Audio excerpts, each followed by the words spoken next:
Hi,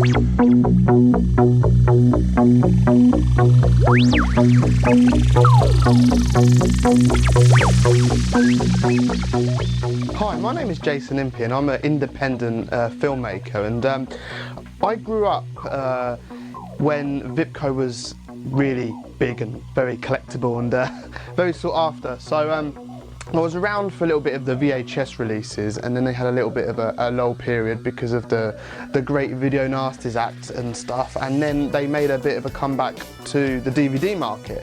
So I still have some of my VHSs knocking around, but the DVD market is where it really picked up for me. I was collecting a lot of the Screen Time collection films. I was getting them as Christmas presents, trying to gather money together and get them, and it was an influential time on me because I was collecting these releases when I was starting to study and delve into filmmaking myself and making some horror shorts.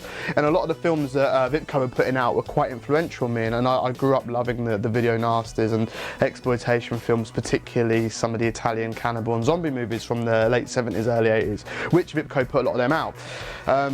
Unfortunately, a lot of those were coming out recensored and cut after the video nasty scandal, so their releases of Cannibal, Holocaust and Ferox are not exactly the most complete versions. These films impacted me a lot, and so while I was making films, I was collecting the VIPCO releases. I wanted to see if I could get a feature film made and released with VIPCO, and so I actually approached VIPCO way back in the day in 2005 it would have been. I made contact with Michael Lee, who was the founder of VIPCO, and he was a lovely man and very interested in talking to me and supporting me as a filmmaker. And I went and had a few lunches with him and met up with him, and we discussed a zombie film I wanted to do that basically, if it did okay, he would release it on his VIPCO label. If it didn't do great, he was going to release it on his Screen Time collection with the black case with the gold writing, and that was basically the deal. My pitch was to make a zombie film where we look at the disease being spread as a sexually transmitted disease as a strong undertone rather than in the background, and he loved that. In fact, I was thinking of ideas. I was out walking my dog and he was ringing me up like going, can we get a shot of a zombie cock in there? And he was really pushing boundaries considering the trouble he had with censorship. I found him a very fascinating, interesting character, and Zombie Flesh Eater has been one of my favourite horror films. In fact, it's my favourite zombie film of all time. He was a spokesperson for that back in the day for the scandal of censorship, so he was a really interesting, great, fascinating person for me to talk to.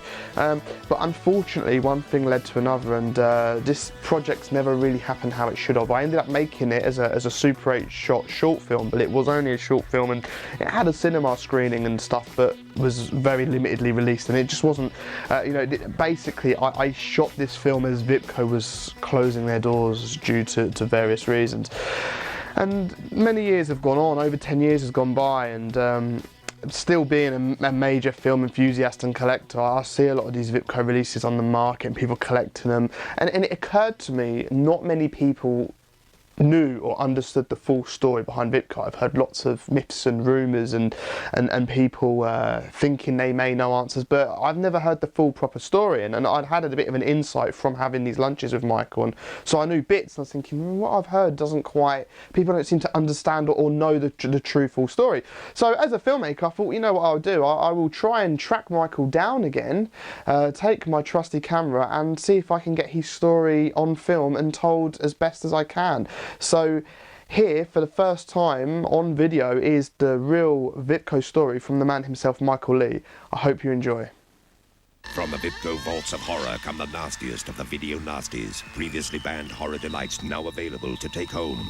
This month's featured film is the uncut special edition of Lucio Fulci's The Beyond.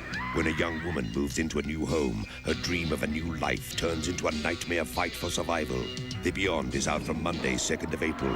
Previously banned titles from the VIPCO vaults of horror. Own them today from HMV or all good video stores, or visit horrorvideo.com. Collect them if you dare. My name is Michael Lee, L-E-E, and I was Chairman and Managing Director of Video Instant Picture Company Limited, which we abbreviated to VIPCO, and originally we used to work out of 3 Chestergate Northwest one in Regent's Park, where we had our offices for a while. And I'm responsible for putting out quite a number of films. We had a collection called the Scream Time Collection, which had a lot of horror films, and it seems to hit something with the public because they bought loads of them, thankfully. VIPCO, to me, symbolises quite nicely, actually, the entire Video Nasties panic. It's strange, really, that VIPCO is the company that people most associate with the early video era in Britain, because, to be frank, they weren't that big an operation at all. Mike Lee was relatively well resourced, but when you compare his operation to other independent distributors like Intervision, for instance, VIPCO was a real small operation in comparison to some of his other competitors. So when I think of VIPCO as a company, I think of them as a company that were, like a lot of the distributors working at that time, testing the water. There was a lot of trial and error with VIPCO in terms of the films that Mike Lee was choosing to release. So if you think of Mike Lee's first releases, which comprise some sex films, there's a couple of sports releases, that kind of thing. VIPCO was never, if you look at those early releases, they were never destined to become this boutique horror label that they're known for now. Well, VIPCO, to me, as a company, exemplifies that point in history when the video industry seemed like a kind of almost a Wild West show, in the sense that it was almost looked upon as outlaw by certain institutions. And looking back, of course, when we think about the role that VIPCO played in the whole video nasty controversy of the early 1980s, it was very, very important in terms of the attitudes that were formed as far as perceptions of the actual films themselves were concerned. It was VIPCO who put out those very, very explicit and controversial advertising and marketing images, most infamously, of course, for the Driller Killer. So to me, VIPCO is absolutely exemplary of a certain spirit of the times, which ultimately led to that Video Nasties controversy. One of my first inspirations when it came to horror back in the day, especially in the 1980s, because that was my era really. I was a child, 15, 16 back in the 80s. So we were always getting like films that our parents had got and we weren't allowed to watch, like Zombie Flesh Eaters, where one of my mates was really sick when he seen it, and other films of that ilk. And VIPCO were a big player in that, along with Replay, Go Video, a few others. So they were really the inspiration for me getting into horror, because they were the labels were releasing the stuff that we weren't really supposed to be watching. My introduction to VIPCO is probably going back to when I was a child, which really as a kid, wanting to collect VIPCO isn't the right thing to do. I should want to be seeing Power Rangers, but I was trying to collect VIPCO movies, or see them at the least. There was a young lad in my year at school when I was 8 years old, and he one day snuck into the playground his older brother's movie collection, or at least part of it. And some of those movies were VIPCO titles. Very distinctly remember one of them being Zombie Flesh Eater, fascinated by the front cover. And we used to spend a lot of our lunch hours at school just talking about these movies, what the movies could be like, looking at the pictures on the back covers. VIPCO are one of the earliest labels that I remember. When I guess to contextualise this, I was born in 1975, so in '84 when the Video Nasties moral panic is really kind of mushrooming, I was only 9. But that said, it took a while for the videos to disappear. So I remember it must have been around 85, 86. I was renting films like Nightmare on Elm Street, The Evil Dead hadn't quite made it off the shelves, at least in the shops that I was going to, and VIPCO films were on the shelves. So the ones I remember clearly are, or the one that I remember most clearly is the Bogeyman.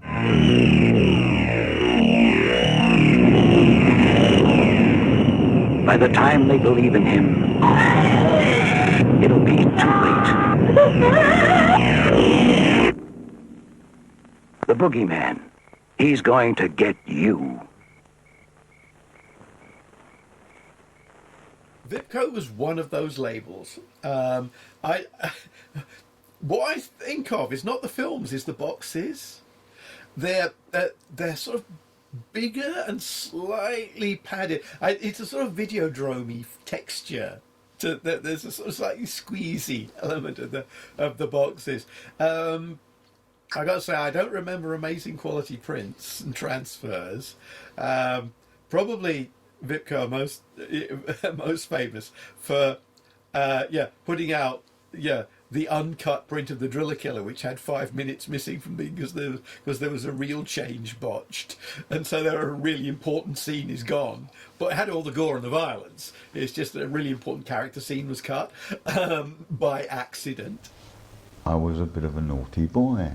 I was a video pirate, and I got caught by the film companies, Rank Film Distributors and others, took a lawsuit against me for pirating their films. And you know, it was very clever. To get the films was easy. There was a company in Wembley called FDA, Film Distributors Associated.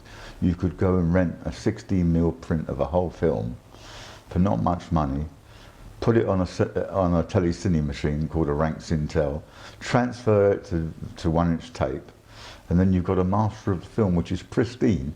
We used to make copies from it and make bucket loads of money out of it. And we just took the print back. Sometimes I knew a couple of air hostesses, and they used to have prints that used to go on the planes, and they'd bring us the prints. I had Saturday Night Fever on videotape before it came out in the cinema. Oh, it was exciting, you know, and I loved it because, you know, I used to sell films for a lot of money to wealthy foreigners who, you know, some people came from Nigeria in those days. In those days, they were lucky in Nigeria, they had one channel and it would be black and white.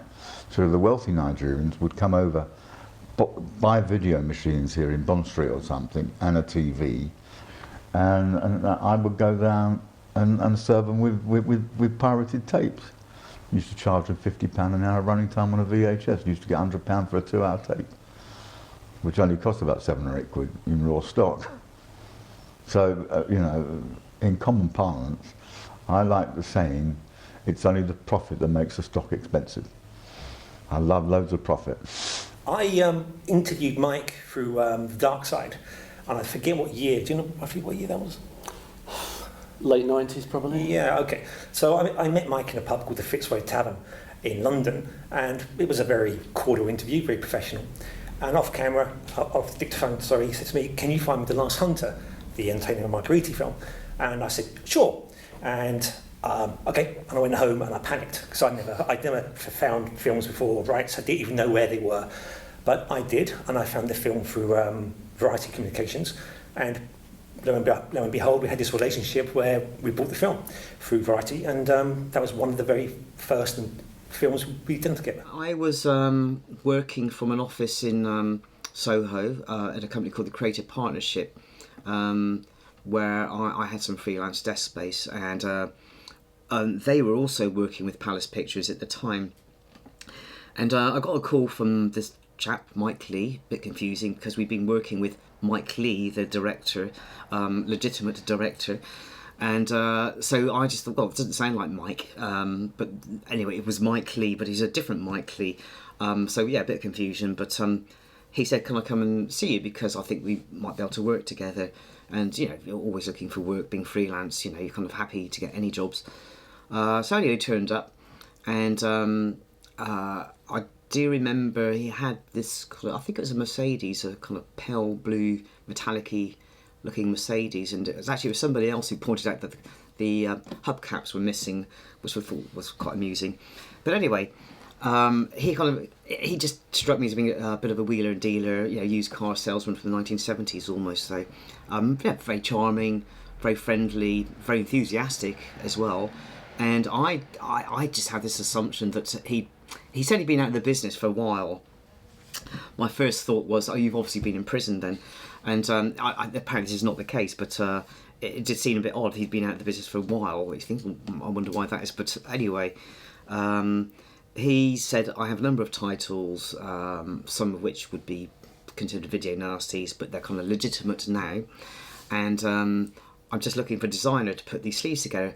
It turned out that the recommendation came from Ivor Rappaport, who I knew from Palace Pictures. He used to work for Palace Video. But Ivor, it turns out, I remember having done a poster film called Spookies for Palace Pictures, a video release, and I believe now than when I had the initial meeting with Ivor at that time, Mike Lee must have been the other gentleman in on the meeting who I was introduced to as the producer of Spookies, and Ivor suggested that I do the cover because of the work I'd done with films like The Evil Dead, etc. So I got on quite well with the guy at the time. I had no idea this must be the same Mike Lee that I was meeting later. He didn't mention that connection at all, other than the fact that Ivor had recommended me these many years later. So anyway, he said, I've got about half the titles I want to put out pretty fast. And so basically we're looking for, he said, I've got artwork for everything. So what I'm looking for is just a basic format, which I can just slot the artwork into. And I've got a logo which I want to use.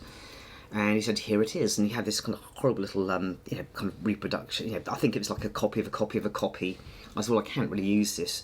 He said, so what can we do? I said, well, I'll just re-artwork it. It's no problem at all. So I re-artworked the VIPCO logo for him. And then he was, we're going to make these a bit special. I think, because his idea was, he said VIPCO had been a label with a reputation, albeit one that I'd never heard of. But he did say, what I want is, if you go down the pub on a Friday night, Saturday night, you've had a few beers and a curry, and you want to go home and say, let's put on a VIPCO. And that was his whole thing, let's put on a VIPCO. So he just thought, he had this idea of a brand, VIPCO. I think he kind of thought it was kind of bigger than it kind of actually must have been.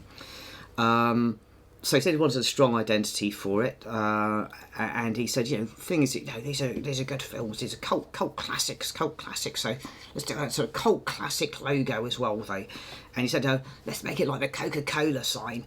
I said, well, there's some copyright issues, and you don't want to be copying that really. And in my head, I was thinking of Coca-Cola as being something a bit retro in the wrong kind of way. But he was very determined, so I did his cult classic logo in the Coca-Cola style, and we went with that, and nobody came running after us, so it was okay though. Well, VIPCO stands for Video Instant Picture Company. That's the name. That was the full name of the company. And I got caught for piracy, and my solicitor at the time, a chap called Paul Bond, said to me, you cannot pirate films anymore because you face going to prison if you breach their order. So I said, well, I don't want to go to prison. I'm not going to breach their order. I'll buy my own rights. And that's how it all started. And I started buying film after film. And thankfully, the public started buying VHS machines like Bilio. And all of a sudden, the sales went through the roof. My first year's profits was 78,000 net profit before tax. My second year was 293,000. And the third year was it was an 18-month period. We did it maximum for auditing purposes, 1.5 million. For a young man, huge sums of money. I used to drive a Rolls Royce, and and it was quite a few quid to fill up the tank. It was easy peasy. I'd cash for that.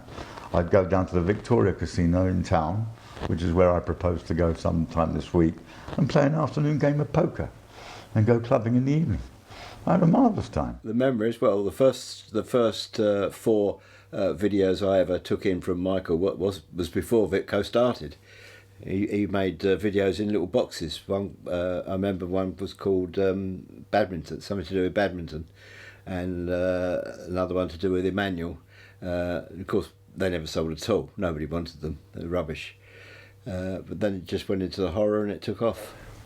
Well, I was chairman managing director. I had At one stage I had 14 staff. We had a warehouse in Chapman's Park in Willesden, Unit 6 Chapman's Park, High Road Willesden NW 102TE.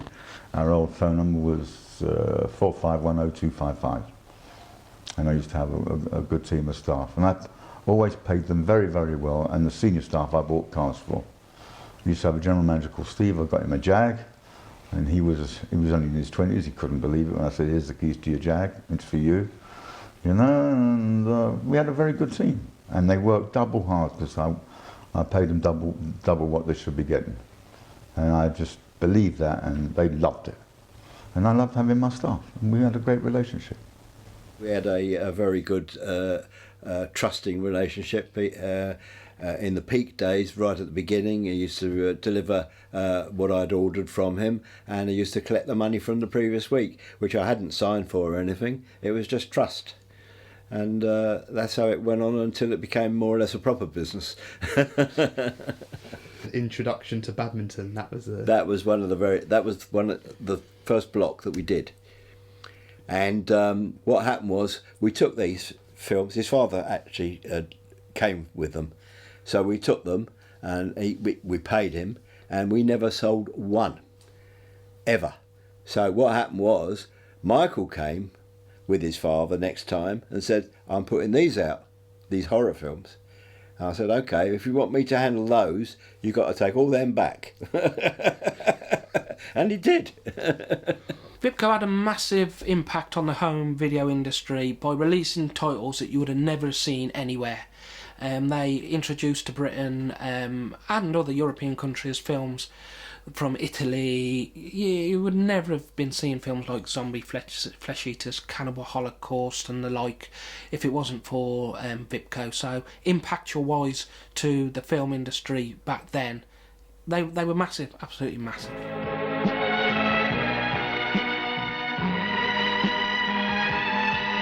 Get to work now! Hurry! Gotta get the film back home now! Think of the film!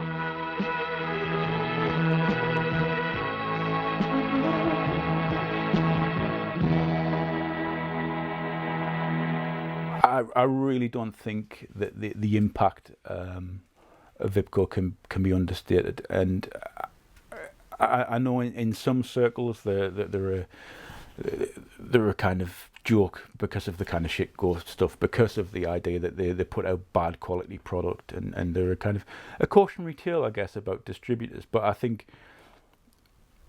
firstly, what Mike Leigh did was establish a company that lasted for almost 30 years, that was profitable for all of those years, and kind of single-handedly capitalised on. I was tempted to say he created the market. He didn't create the market, but he certainly capitalised on the market and kind of consolidated that market. Mike Leigh realised that there was a demand for video nasties, but also realised that not everybody was prepared to go down the dodgy black market route to acquire uncut films. So he repackaged some of the video nasty titles, bought up some titles that he never released in the 1980s, and sold them, with the label, previously banned, the films that the censors did not want you to see, and effectively cultivated a market in the early 90s for legitimate, professionally released, albeit edited versions of the video nasties. And that, to me, in the late 90s at least, is what VIPCO was. It was the place to go to for video nasties, even if the films were trimmed slightly. Well, what happened was I knew a man called Michael Myers who used to have a company called Miracle Films in Wardour Street. I went to school with his son, Martin. We went to the Jewish Free School in Camden Town. And I popped into his house and I said, I popped into his office in Wardour Street. I said, I want to buy some film rights. And he sold me my first 4 film rights at £1,000 each for a 7-year license. Hot Sex in Bangkok, Caged Women, Bed Hostesses and Sweet and Sexy. And we sold them. And we got good money. Hi, I'm Martin Myers from Miracle Communications. My late father, Michael Myers, was a big fan of John Carpenter and helped create John's career, hence The Killer in Halloween is named after my late father, which is quite weird. Quick anecdote, I mean, I saw the film in 1978 when my father acquired the film. I came home from school, he'd phoned home, said to my mum, the prince just arrived at Halloween, will you come up to my office? So I went up with my mum and sister. We get there, we're sitting watching the film, it's Michael all the way through the movie. And at the end, Michael Myers comes up. My dad says, that's interesting. Gets on the phone straight away to John Carpenter. And he says, John, did you name that killer after me? And he said, yes, of course I did. I want to thank you for all your help. So it's lived on forever, that. But it was an interesting movie. I mean, the budget of the film, if anyone's interested, was $330,000. And $30,000 was Donald Pleasance. And I remember my dad saying to me, he went on the set of the movie, and Donald said to him, I don't know what I'm doing on this movie, but my daughter saw Assault on Precinct 13 and said, Dad, if this guy makes a movie, you've got to be in it. And Donald, bless him, must be kicking himself in heaven, because all he did was take $30,000, no points in the movie. He would have been a multi-millionaire by now, just on the point system. I mean, and John Carpenter, I understand, got $500,000 for every Halloween that was made subsequently.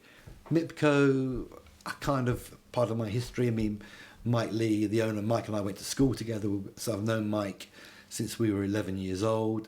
I mean, at school he was a very naughty boy. He got expelled a few times. He had lots of detentions. I know I had a few with him. I mean, one instance I remember, we were in a big school.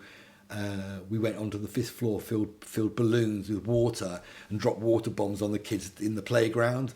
And I never forget, I think we both got the slipper for that.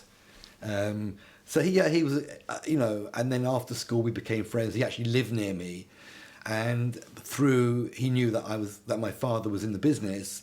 So it was really my father that helped get Mike started, because Mike went to my dad and bought his first few movies. I think it was like Sweet and Sexy, Hot Sex in Bangkok to begin with. And then it was films like, Psychic Killer and Zombie Flesh Eaters. And I think, Mike had a lot of respect for my late father, because no one else would deal with him on Wardour Street, but because he knew me and I was at school with him, my dad dealt with him. I think in a way my dad should have sold Mike the films with a royalty, but my dad, being my dad, at that stage in his career, didn't realise, well, no one realised, even the studios, because the studios weren't involved. It was just independent distributors that were in the video business to begin with. No one realised what a business it was going to turn into, so my dad just sold the films completely flat to Mike, so Mike made a lot of money.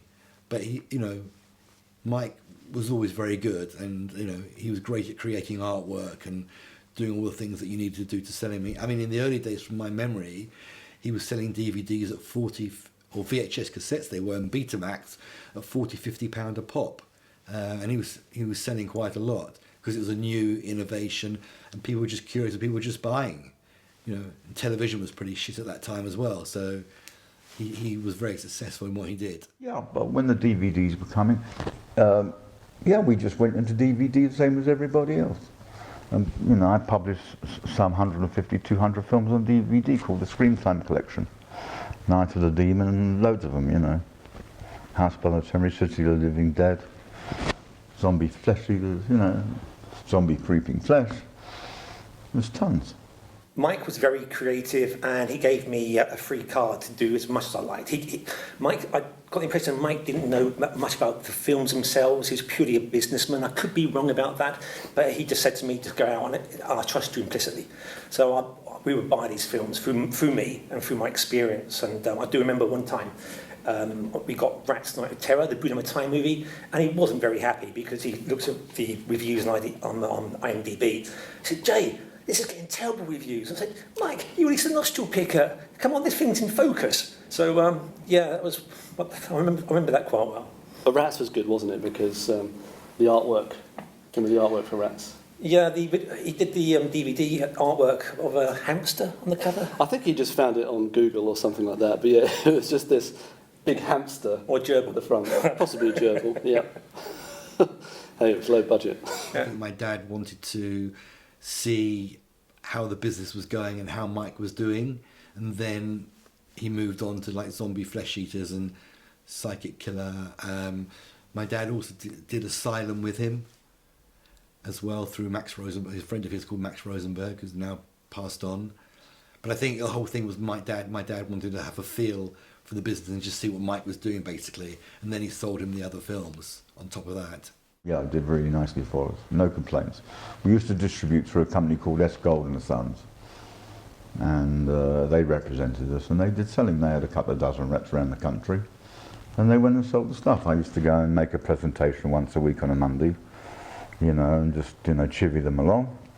And said, you know, we've got an extra bit of commission on this one, an extra bit of commission on that one, blah, blah, blah. And the reps worked hard and they did very well. And I ended up making out some nice commission checks to give to the reps. Yeah, I grew up with VIPCO. In 1980, I was 10, so when Video Nasty debate happened, VIPCO was pretty much the granddaddy, or the sort of the rebel of the VHS market. So I have very great memories of those days. What about you? I think VIPCO, it was renowned in the early 80s, certainly for the likes of Zombie Flesh Eaters. Yeah. I think the second incarnation, when sort of DVD came along, was perhaps remembered less well. It's mainly the early 80s stuff, because they were become quite a legendary label, I think, for the stuff they did in the early 80s. It was kind of that sort of attempt at a second coming, perhaps in the early 2000s. The problem there was that Mike did not really get the technology aspect of DVD that well. He was there pushing the films, which, no fault to him, fantastic, but he didn't do extras. He didn't believe in extras, and or the films weren't remastered at all whatsoever. And the likes of Film 88, Arrow, etc. soon overtook Mike, and it's a shame, but Mike, that was Mike. It was quite a challenge to try and get Mike interested in the idea of extras for DVDs. We were fans essentially, and as fans we wanted to see commentaries, documentaries, that type of stuff. But I think Mike's point of view at the time certainly was that extras don't sell a movie. But bearing in mind, I think back then these films were selling for about 20 quid on DVD. Is quite a lot, certainly quite a lot now looking back. But we did manage to persuade him on a couple of titles, didn't we? What was the other one on it? So the first one was City of the Living Dead. So that we got off to a good start with that, I think. Yes. I think you managed to persuade them that let's do some extras with City of the Living Dead. It's uncut for the first time in the UK. It's a DVD premiere. Catriona does his introduction. You were friends with Catriona, so we met up in Hammersmith, I think it was. This is probably late 2000. Around her brothers. Yeah. I think it was late 2001. Recorded the commentary, which I actually think went quite well. Did a little video introduction as well. So I think that got off to a good start, and Mike seemed quite pleased. So City of the Living Dead was actually probably one of their better releases, if not the best release that VIPCO did back in those sort of days. Well, the audio commentary is still being used by Arrow. It's still going. But that was kind of the first and only attempt at special features. Although there was a second attempt we did on special features, which was for Zombie Creeping Flesh. Do you remember that? No comment. I know the first few titles we did were Spookies, of course, because he knew that I'd done the original artwork. And for some reason, I think I still had the artwork at that point. I don't know where it's gone now. Deadly Spawn, I remember. I did write a little list down, actually. The Goonies, which seemed quite a big title, really, for a little label. The Bogeyman, The Slayer, Death Trap, The Burning, Shogun Assassin, which I think might have gone under the gold label, I'm not too sure.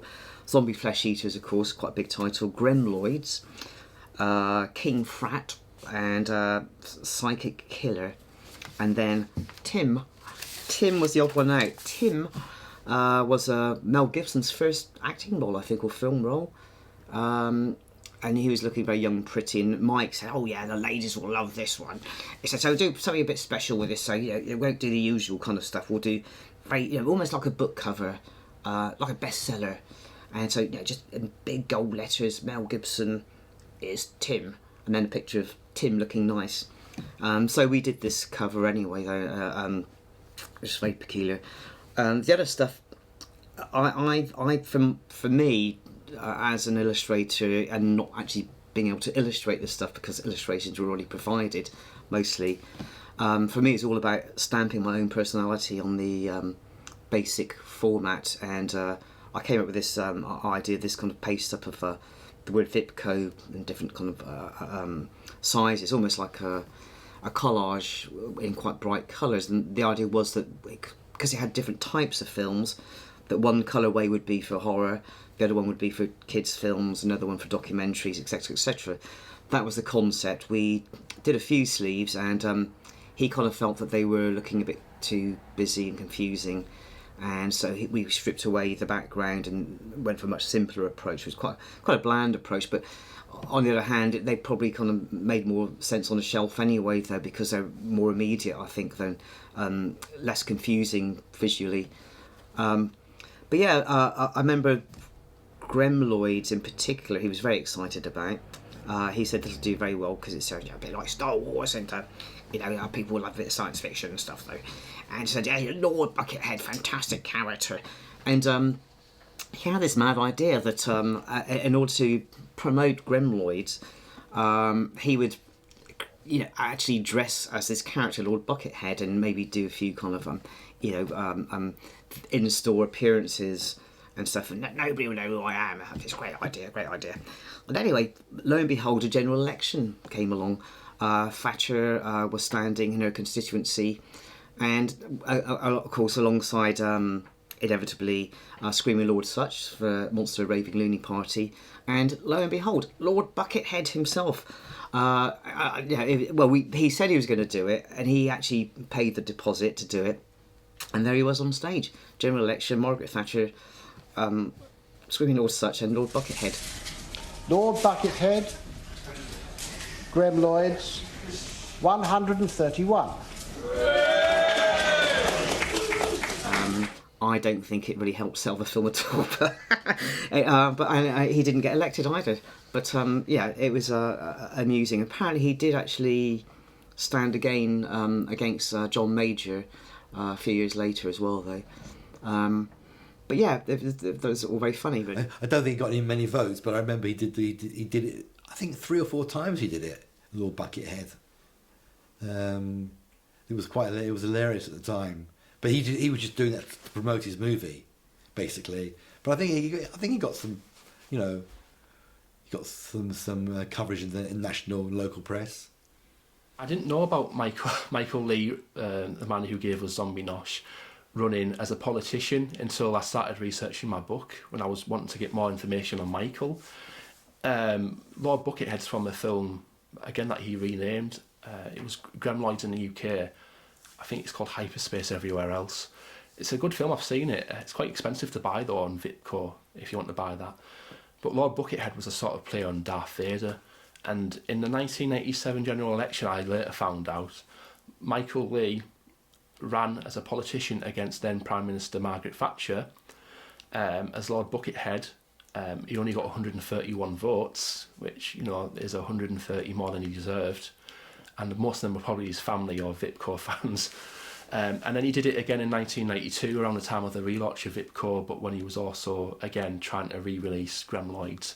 And this time he only got 102 votes, I think. So I think maybe that day he didn't bring a bus load of mates down to vote for him, and he missed out. Well, the films themselves mainly were rubbish. They weren't good films. They were made cheaply. So obviously the quality of the original film wasn't great. And of course, when it was transferred onto VHS and then latterly onto DVD, it just got worse every time. I mean, I don't think they could be digitally enhanced like they are these days. Because I think in the early days when Mike was doing it, Mike was mastering from 35mm prints. I don't believe he was going back to the negative, because in most of these cases, so for example, like Zombie Flesh Eaters, my father would have ordered prints in from Italy. The negative would have been either, most probably at Technicolor in Rome. So Mike was mastering off of a 35mm print, and so in most cases they wouldn't have been a brand new print. It might have been a print that had been screened once or twice. Hence, potentially that's why there was a quality issue. You see a lot of this on forums about the criticism that VIPCO receive over the films being cut, and I've never really understood that, because it's not their choice. You know, it was never their choice to cut these films, and they were fully aware that the market would prefer that the films were released uncut. Unfortunately, in this country, we've got the BBFC, and the BBFC, in their infinite wisdom, decided that these films should be cut. There are a lot of things that get mixed up in those criticisms of VIPCO, and I think it's partially the idea that the films were cut to ribbons, but partially how the films were presented. So they received a lot of criticism for the films being presented in kind of pan and scan format. So probably the most famous example of that is their release of City of the Living Dead. They presented as if it was digitally remastered, but this is on DVD, so they present as if it's digitally remastered, but there were clearly signs of VHS damage across the video, across the DVD release, and then terribly pan and scan, so you're losing a lot of the image. So I think what happened to VIPCO, unfortunately, is that they kind of sit at this moment where the market changes, where previously it had been a market that was associated with trash and exploitation and a very kind of grungy, grimy aesthetic. These were banned films, and there was no expectation that they'd be presented in any particular way. The first video nasties I saw were often on kind of third, fourth, fifth, sixth generation copies. They were kind of really active. But by the time that VIPCO were releasing, particularly on DVD, the market had changed to such a degree that there was an expectation that these films be digitally remastered. And some of this is expectations of the medium. I think DVD ushered in a kind of new era where, yes, we want the film, but we want it presented in its correct aspect ratio. We want it to be a quality representation that's got extras that contextualize the film. We want a director's commentary and all these type of things. And I think, unfortunately for VIPCO, they were caught in this moment of transition. And I think a lot of the criticism that's levied at them about the films being cut is often more to do with the way that the films were presented, and those two things kind of merged together, and you end up getting people kind of criticising the label, calling them shitcore. I think essentially there was no budget really that Mike allocated to anything to do with remastering or anything like that. So the source was usually an old 1-inch master that was probably originated in the 80s, and it wasn't going to sell more copies to spend money on remastering, so he just didn't do it. Mike, from what I could tell, working with Mike, he just didn't know or care or understand about the technology that DVD, let alone Blu-ray, offered, and he just released his films on 1-inch masters, etc. And of course, the hardcore, die-hard fans who buy the Arrow films would give VIPCO a wide berth, really, and I can totally understand it. But there you go.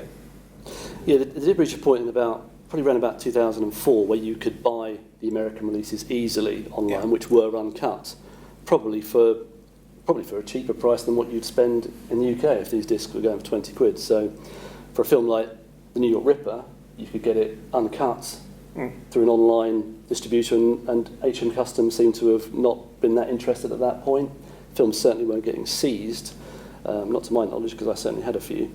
So why would you buy a cut version in the UK when you could buy an uncut version cheaper through an online retailer? There you go. Oh no, there's no doubt about it. I mean, the whole video nasty thing, which obviously impacted on his business, and the Conservative government, he obviously hated them, and certainly Lord Buckethead was a great little chance to have a little dig. And standing against Thatcher on stage, I mean, for him must have been a huge thrill. I mean, it kind of was for me as well. Thinking, blimey, it's Mike Leigh as Lord Buckethead next to Margaret Thatcher on stage.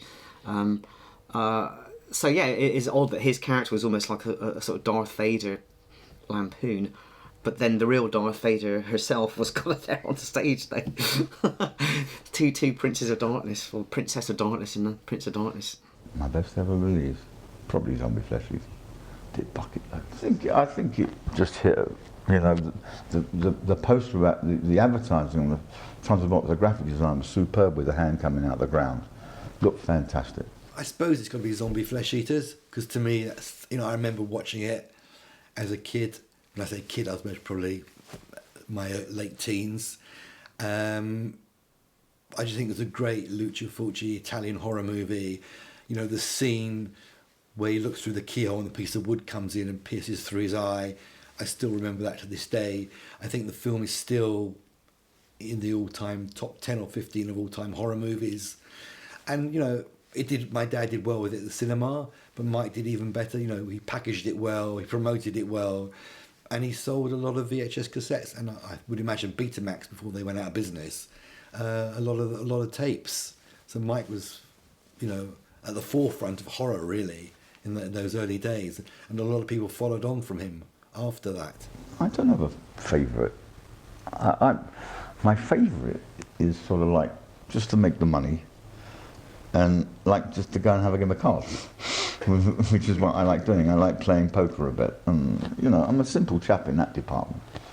And I was a great dad to my late son Adam, who's been gone for 10, 11 years now. And you'd like to have met Adam Lee, because he was a lovely, lovely man. He was a 6-footer and he had brain cancer, which is very, very sad. I mean, you know, I was like 26 years of age. I was cracking away. I mean, for a young man to have that sort of money, it's a lot. Well, he's a cheapskate.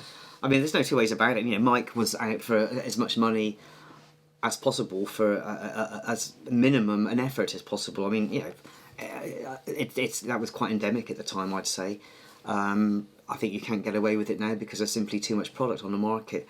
So if you want to compete, you have to offer something which is unique or certainly better than the other competitors' product. I think for Mike it was a question of getting stuff out there. He felt the titles alone would sell the films, and they probably did as well, because nobody else had those titles out there at the time. So as the one supplier, you know, he kind of cornered a bit of the market, I guess.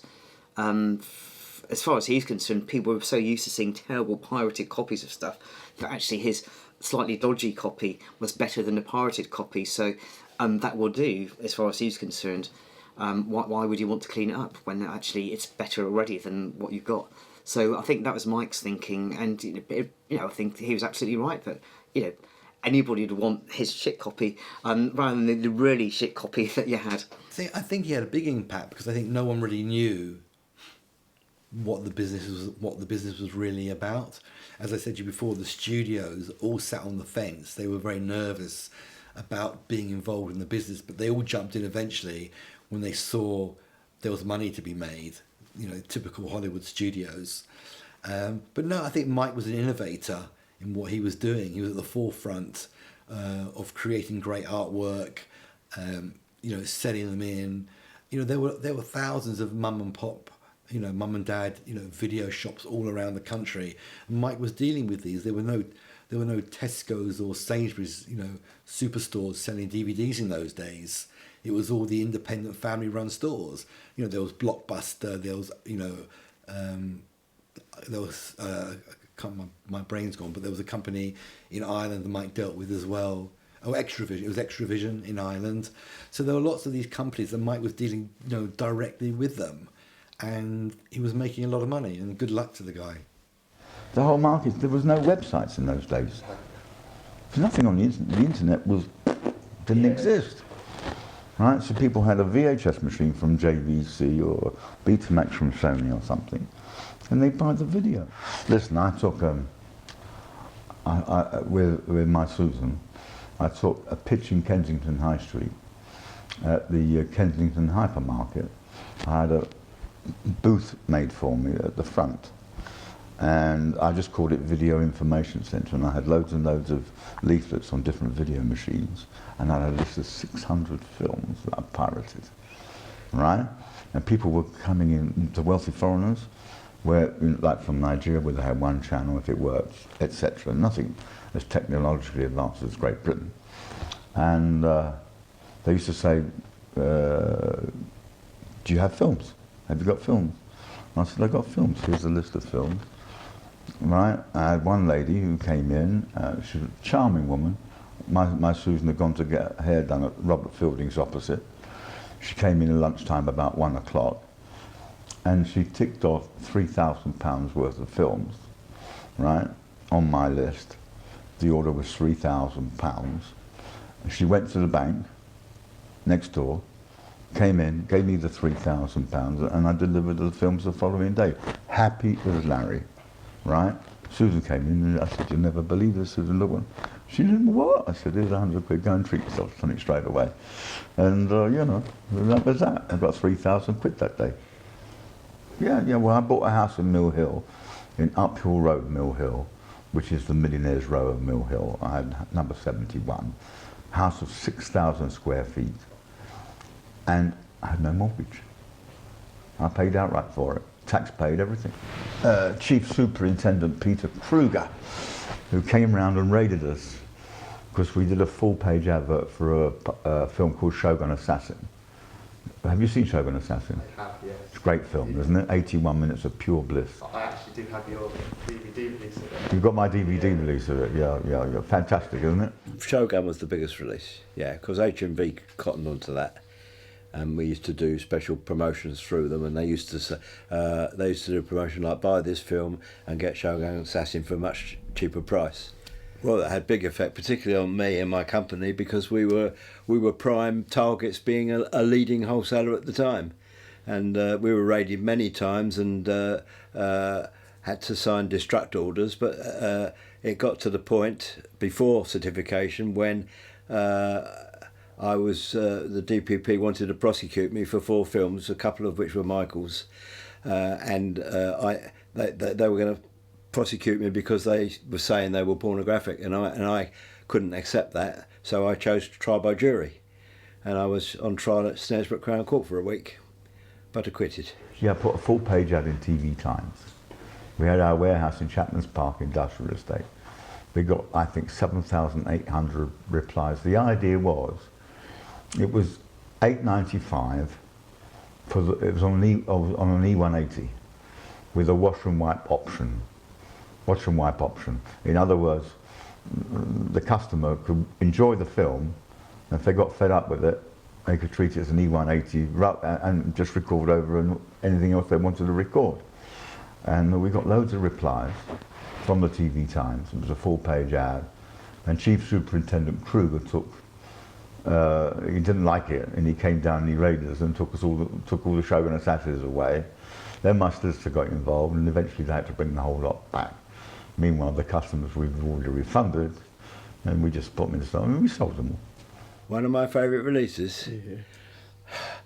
Well, over time, I suppose it was Shogun Assassin, because it's the one we sold the most of. Do you feel a bit responsible for the video nasty outcry? Because everyone thinks of British video nasty, they think of Zombie Flesh Eaters, The Burning and Driller Killer. Yes, of course. Well, I put all those up. Yeah, of course, I put The Burning up as well. Of course I did. Do you feel like, especially Driller Killer, with that...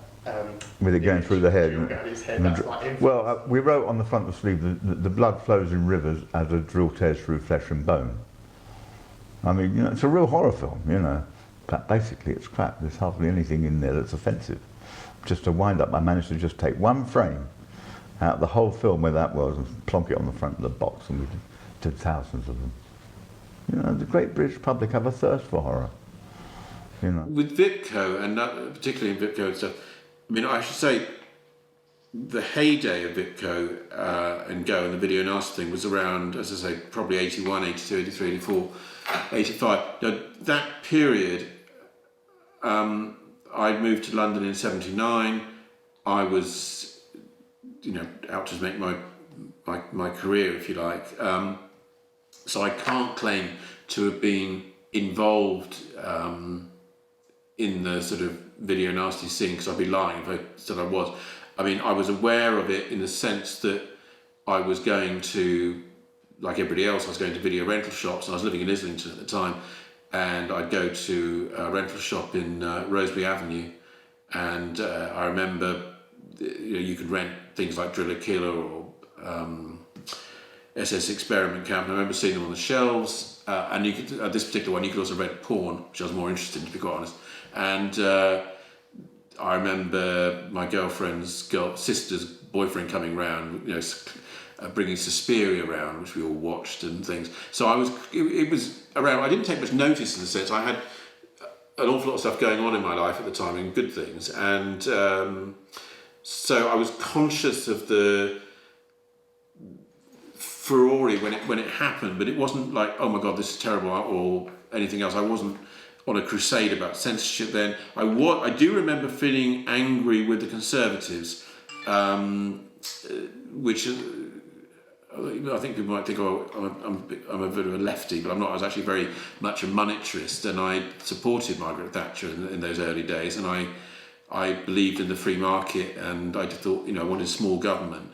So I hated the idea of a sort of free market government censoring people and telling us what we could see and what we couldn't see. So I do remember that. I remember feeling irritated that all this new legislation was coming through that was going to start controlling what I could see.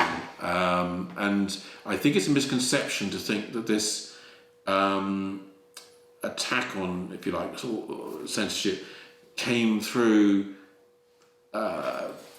as a driving force, because it didn't. I know that Margaret Thatcher, when it was going on, wasn't. I don't really think she took much notice of this to begin with. It was driven by, I think, people on both sides of the house, left and right, responding to a kind of hysteria that was being driven by the papers, not just the tabloids, but even the Sunday Times and stuff like that, and of course the Daily Mail. So to that extent, I was irritated by it, and coming on to VIPCO and other key labels like Go and stuff from that period.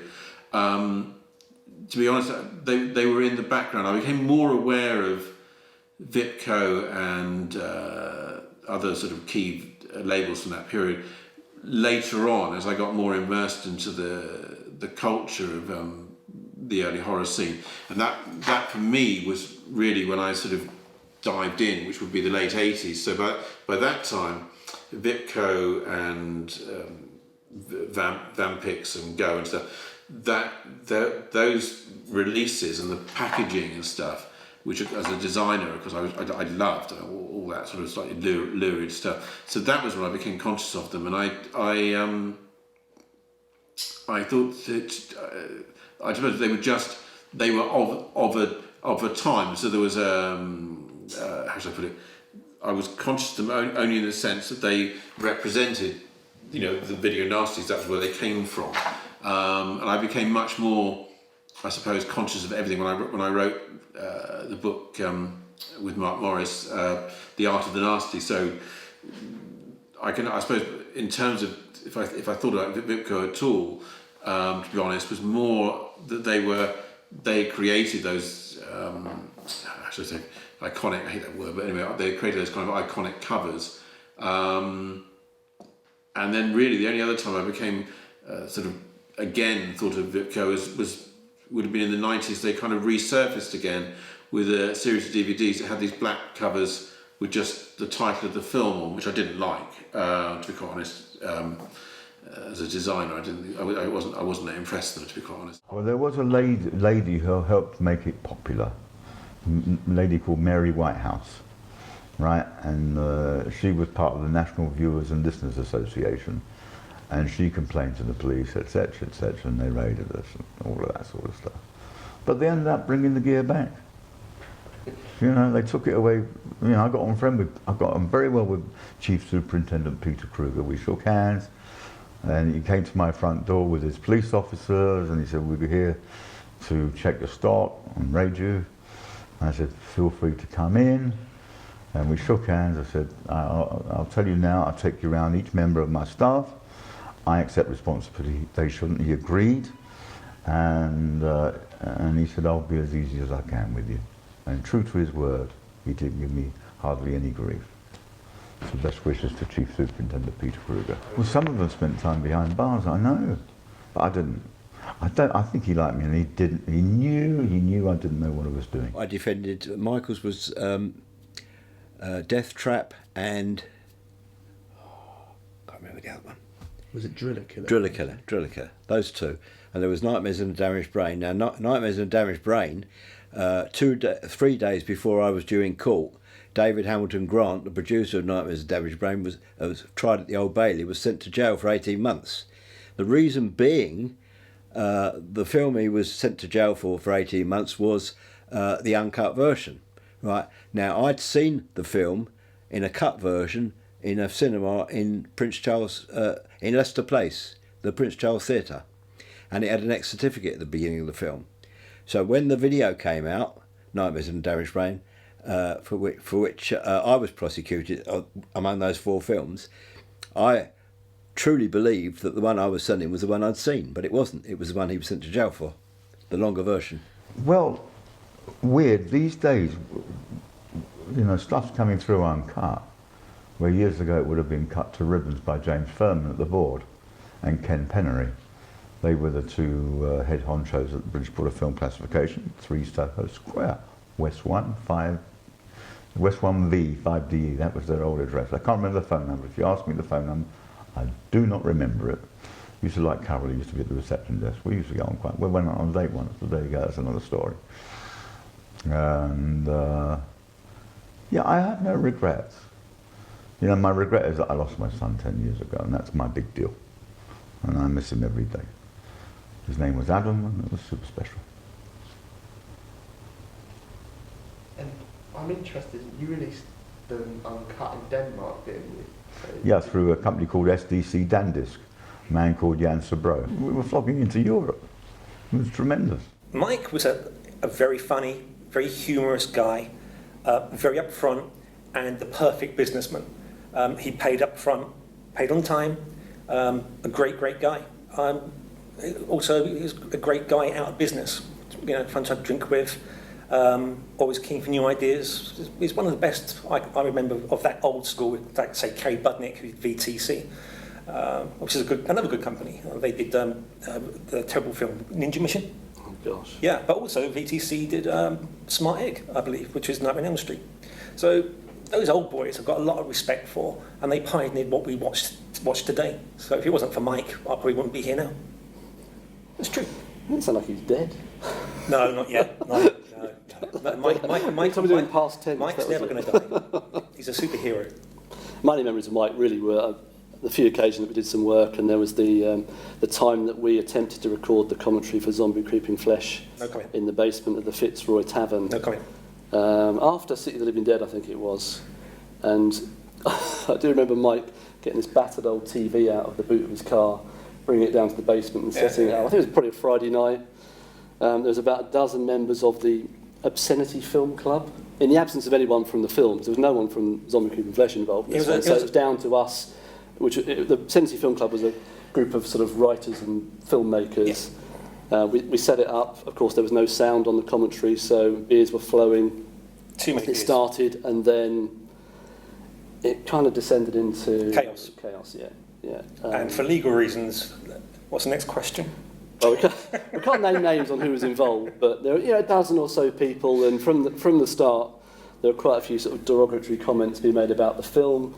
We had a half-time break, and an argument broke out between Mike and one of the filmmakers, who I won't name names, and the commentary was abandoned at half-time, and that was kind of the end of special features for VIPCO. But even Bruno Mattei wished us good luck. You know, he sent us an email. I forget what did he put in the email? Do you remember? Oh, it was some attempt at being English by saying about Yorkshire pudding, wasn't it? Yorkshire pudding. Roast beef. Roast beef. Yeah, Mike. Yeah. Well, there's loads of films that I wanted to get, right? But I managed to get the Rise and Fall of Idi Amin, right? And that was a very expensive deal to do with a guy called Twin Continental Films was the name of the company, and I can't remember, but I really stuck to him like glue to get this film, and eventually he sold it to me for £7,000, and I did really well with the Rise and Fall of Idi Amin, because it was, you know, it was a film that was really very, very good, and the two Ronnies did a sketch on him once.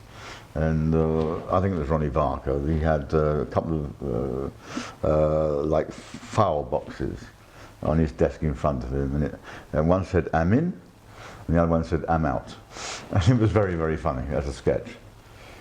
Oh, there was loads of films that were seeking a home. I mean, there's thousands of them, you know, and some of them were really good, and some of them were just total crap. He was looking for somebody to write the copy on the back of the covers as well and do the sales blurb. Back in the day, if you did a video cover, you'd also have sales information on the back. You send those out to distributors ahead of the actual release, so they had something to play with, and sales reps would go around to video shops and such like with these sheets.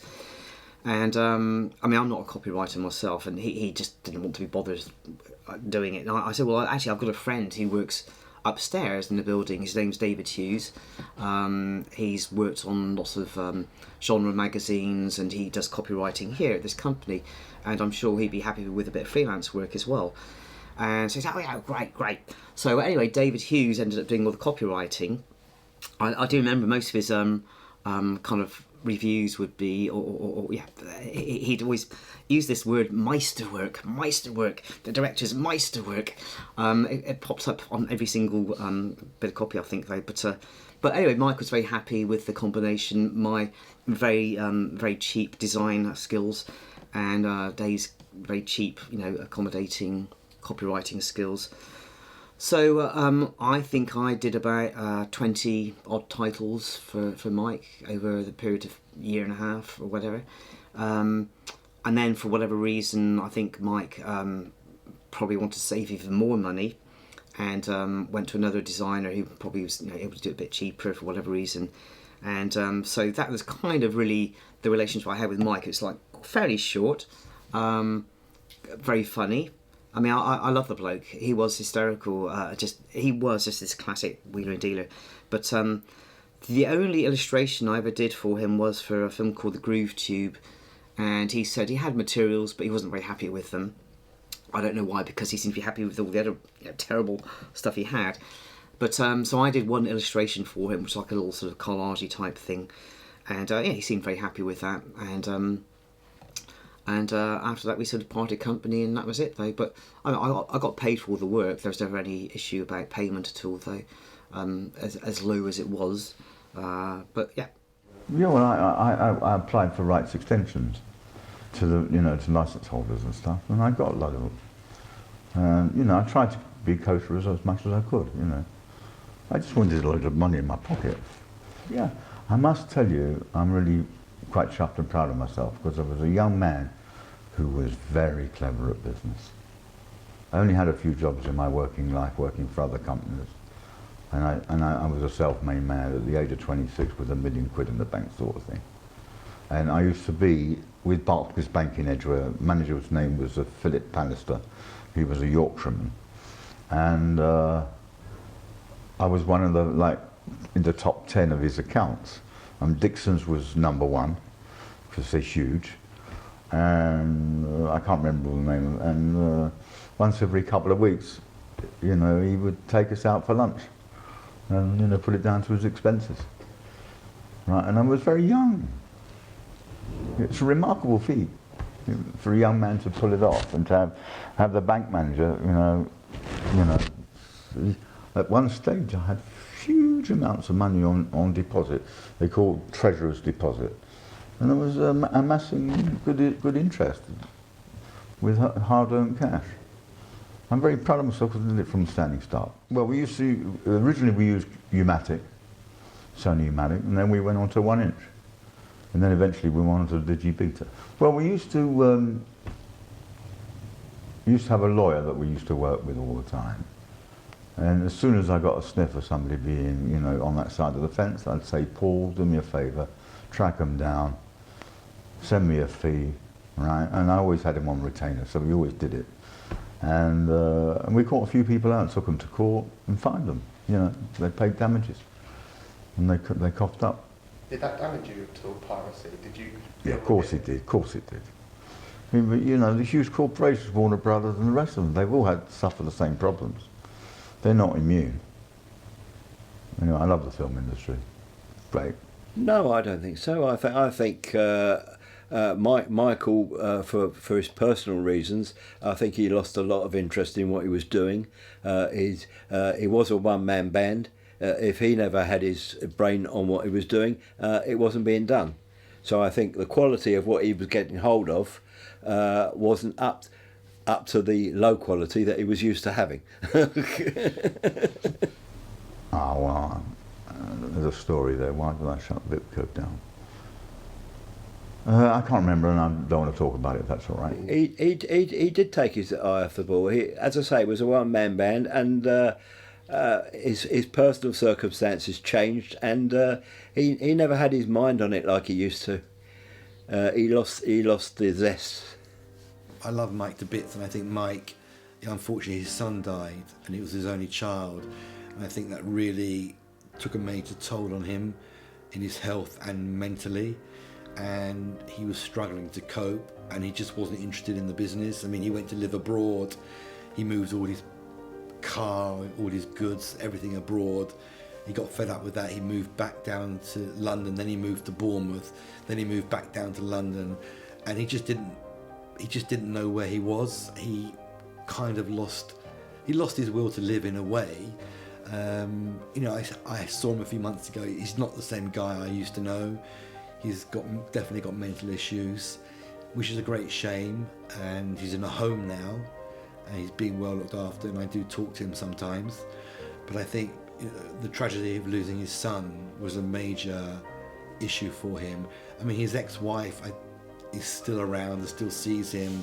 I haven't spoken to her for a number of years, but I think Mike, you know, the tragedy of losing an only child is something I haven't had to deal with, and I just think it's the most awful thing, and I just think he completely lost his way and just let the business slip, and that's really what happened. I think you was the most affected by, like, with Adam passing, and did he like come and tell you to like burn everything? I know he sunk into a depression. Oh yeah, he wanted me to get rid of everything, but we wouldn't do that because of the money involved in it. It was his money. It wasn't our money, it was his. And we knew he'd obviously had a terrible thing happened, of course, and it affected him very greatly. And we just held out. We wouldn't destroy the product. We spoke to his brother at the time and said, this is what he's asked us to do, what do you think we should do? And he agreed with us that we should just hang on and try and sell it off, get something for it and to pass to him. But of course, in the end, he lost all interest in money, and he ended up with absolutely nothing. Well, we were early, and we were one of the. I don't know. We got called out for so-called video nasties, and, especially when we took that TV Times advert. Well, I thought it was a great idea. They get an E180 tape at the time was 7, 8, 9 quid, blank stock, right, for an E180, a 3-hour tape, and we were offering them a film on a tape for $8.95. Shogun Assassin with an exclusive wash and wipe option, right? They could watch it as many times, then when they got bored with it, they could erase it. And there you go. We did tons of them. He skipped extras because of the cost involved. He wanted to make the maximum profit he could out of what he had. Because you can't really charge a lot extra for however many extras you've got on the film. His goal was to, sell titles, make money, and have a good life. But I think over the years, they've become, like a lot of films, cult classics. And VIPCO is like a cult classic label. I mean, as you said earlier, some of the titles are now with Arrow, and Arrow are taking over the mantle of cult classic movies. They're remastering, repackaging, in metal box cases and relicensing and reselling these rights. So, as I understand they got zombie flesh eaters as well. So, the Arrow carrying on kind of what Mike started originally in the 80s, 90s. But I think Mike, if you asked him today, I don't think he would say to you, I went out to have VIPCO as a cult classic label. It just happened.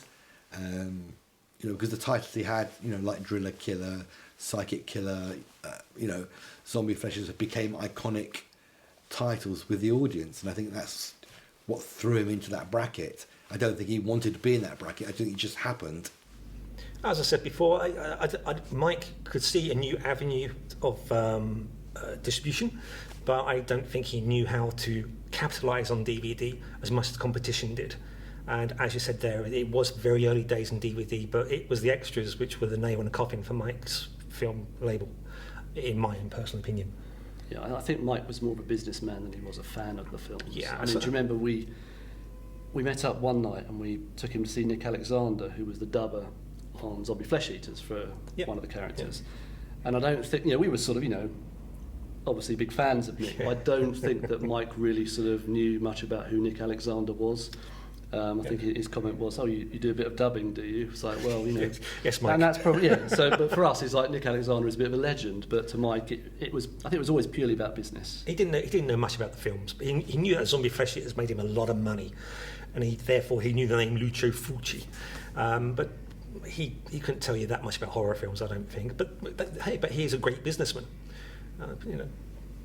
There you go. The environment in which VIPCO actually existed was very, very different to the one in which modern companies like Arrow and 88 films are concerned in this country.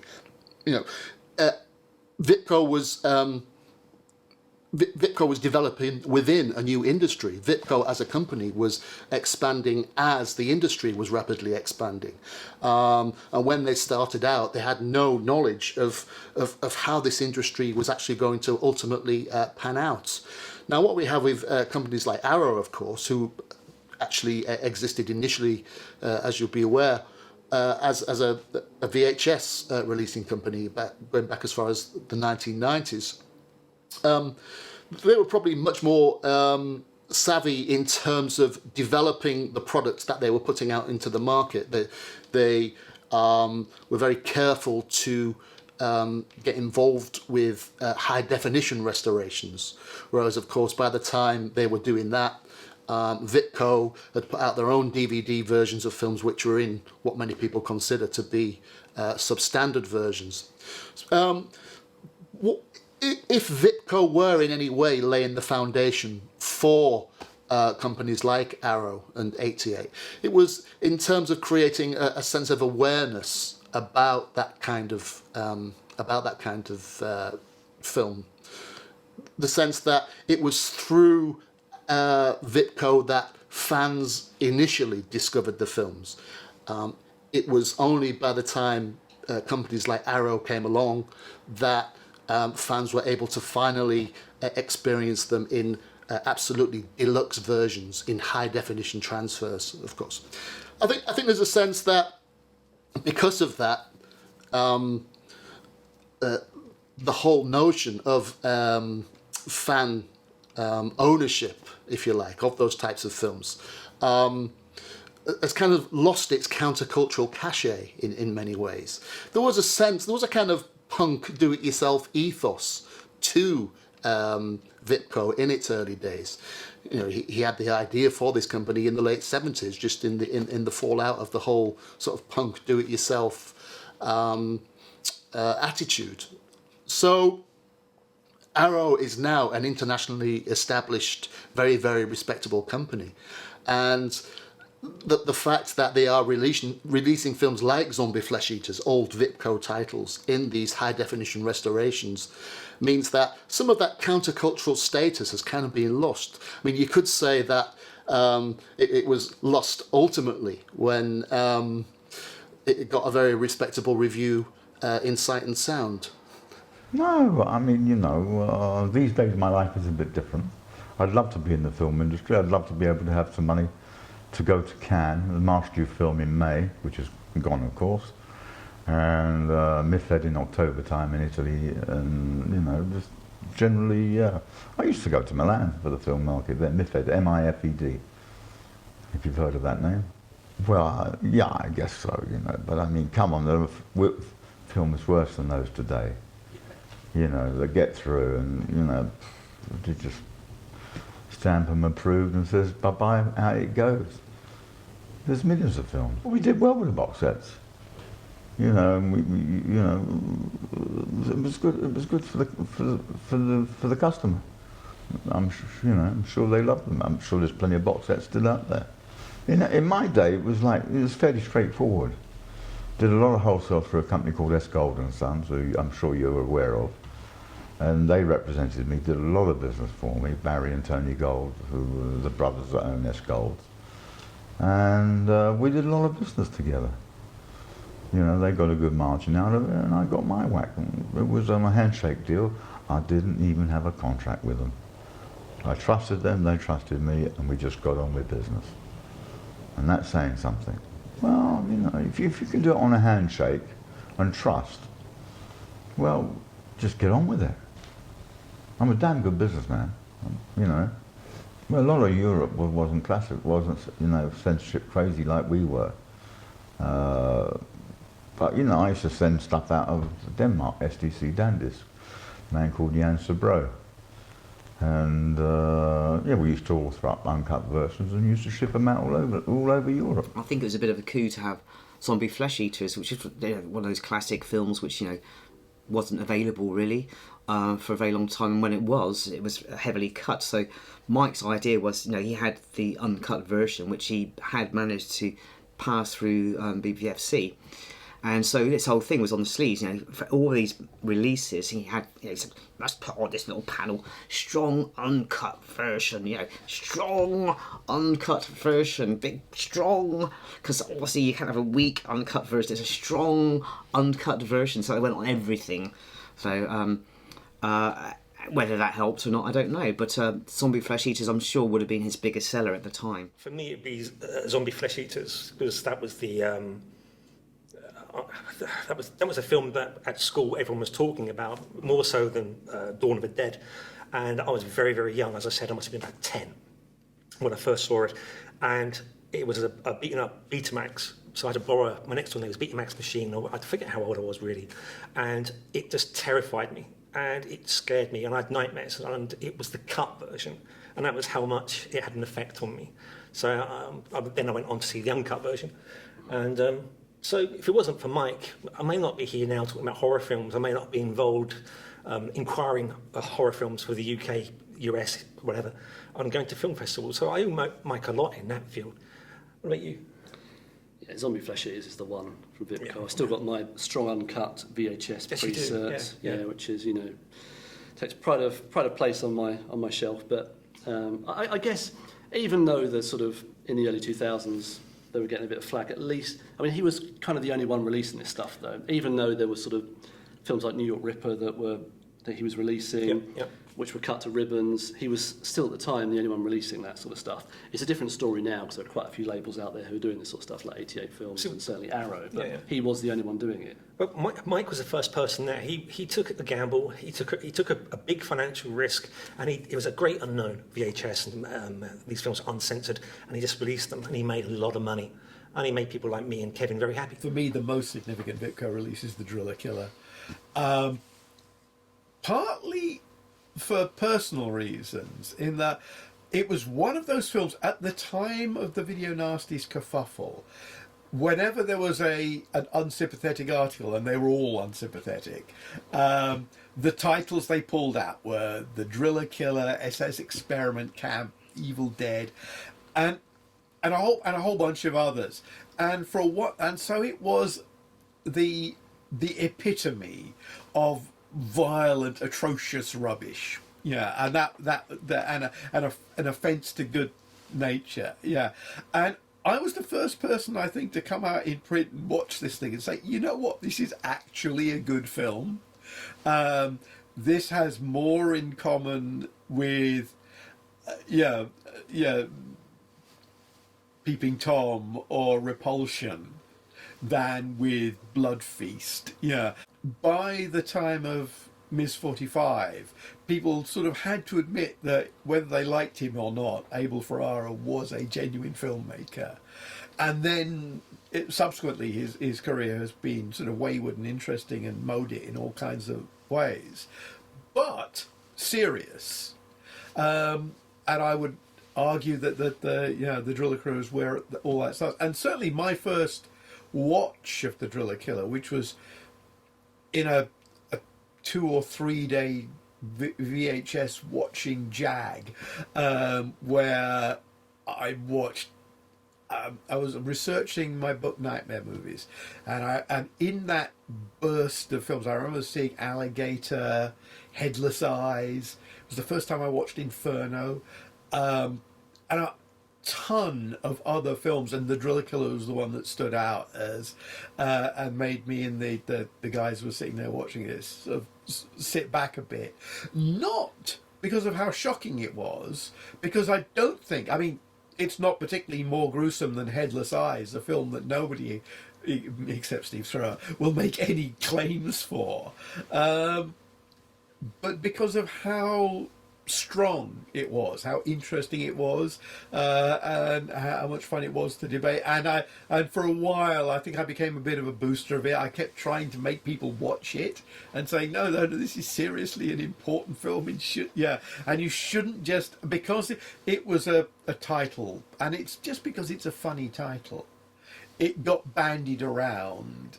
And so it was a film that was quite often condemned by people who hadn't seen it, and so that to me was the VIPCO release I got behind. Yeah, I suppose what you could say signals the change since VIPCO's original incarnation is video packaging regulation, obviously. So VIPCO, like it or not, at least for someone like me, looking at VIPCO from the context of the video nasty panic, VIPCO will always be associated with bringing, I think, classic exploitation marketing strategies to early British video marketing in this country. So the Driller Killer cover, that infamous cover that led to that film, when it was distributed by VIPCO, being prosecuted, it was one of the first titles to be prosecuted by the Obscene Publications Act in this country in the 80s, prior to the Nasties panic. VIPCO, really, what they're doing with a cover like that is bringing that exploitation strategy of focusing on spectacle over narrative, of maximising the most violent, explicit moments in a particular horror film at the expense of narrative in any way. So if you think about that very infamous cover, we all know what the cover depicts. It's a moment from the film where the tramp has got the drill going into his head, and the tagline surrounding that image says, "The blood runs in rivers and the drill keeps tearing through flesh and bone." So what's being emphasised there is that moment of spectacle from the film. They don't present it as a typical narrative film in any way, and that's a classic exploitation strategy. The film and the video and the sleeve have been called the most over-the-top video marketing that has probably ever been seen in this country.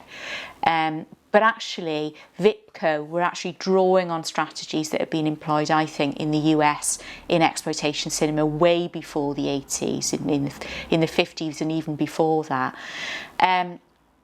But you wouldn't be able to do that now, clearly. That cover image,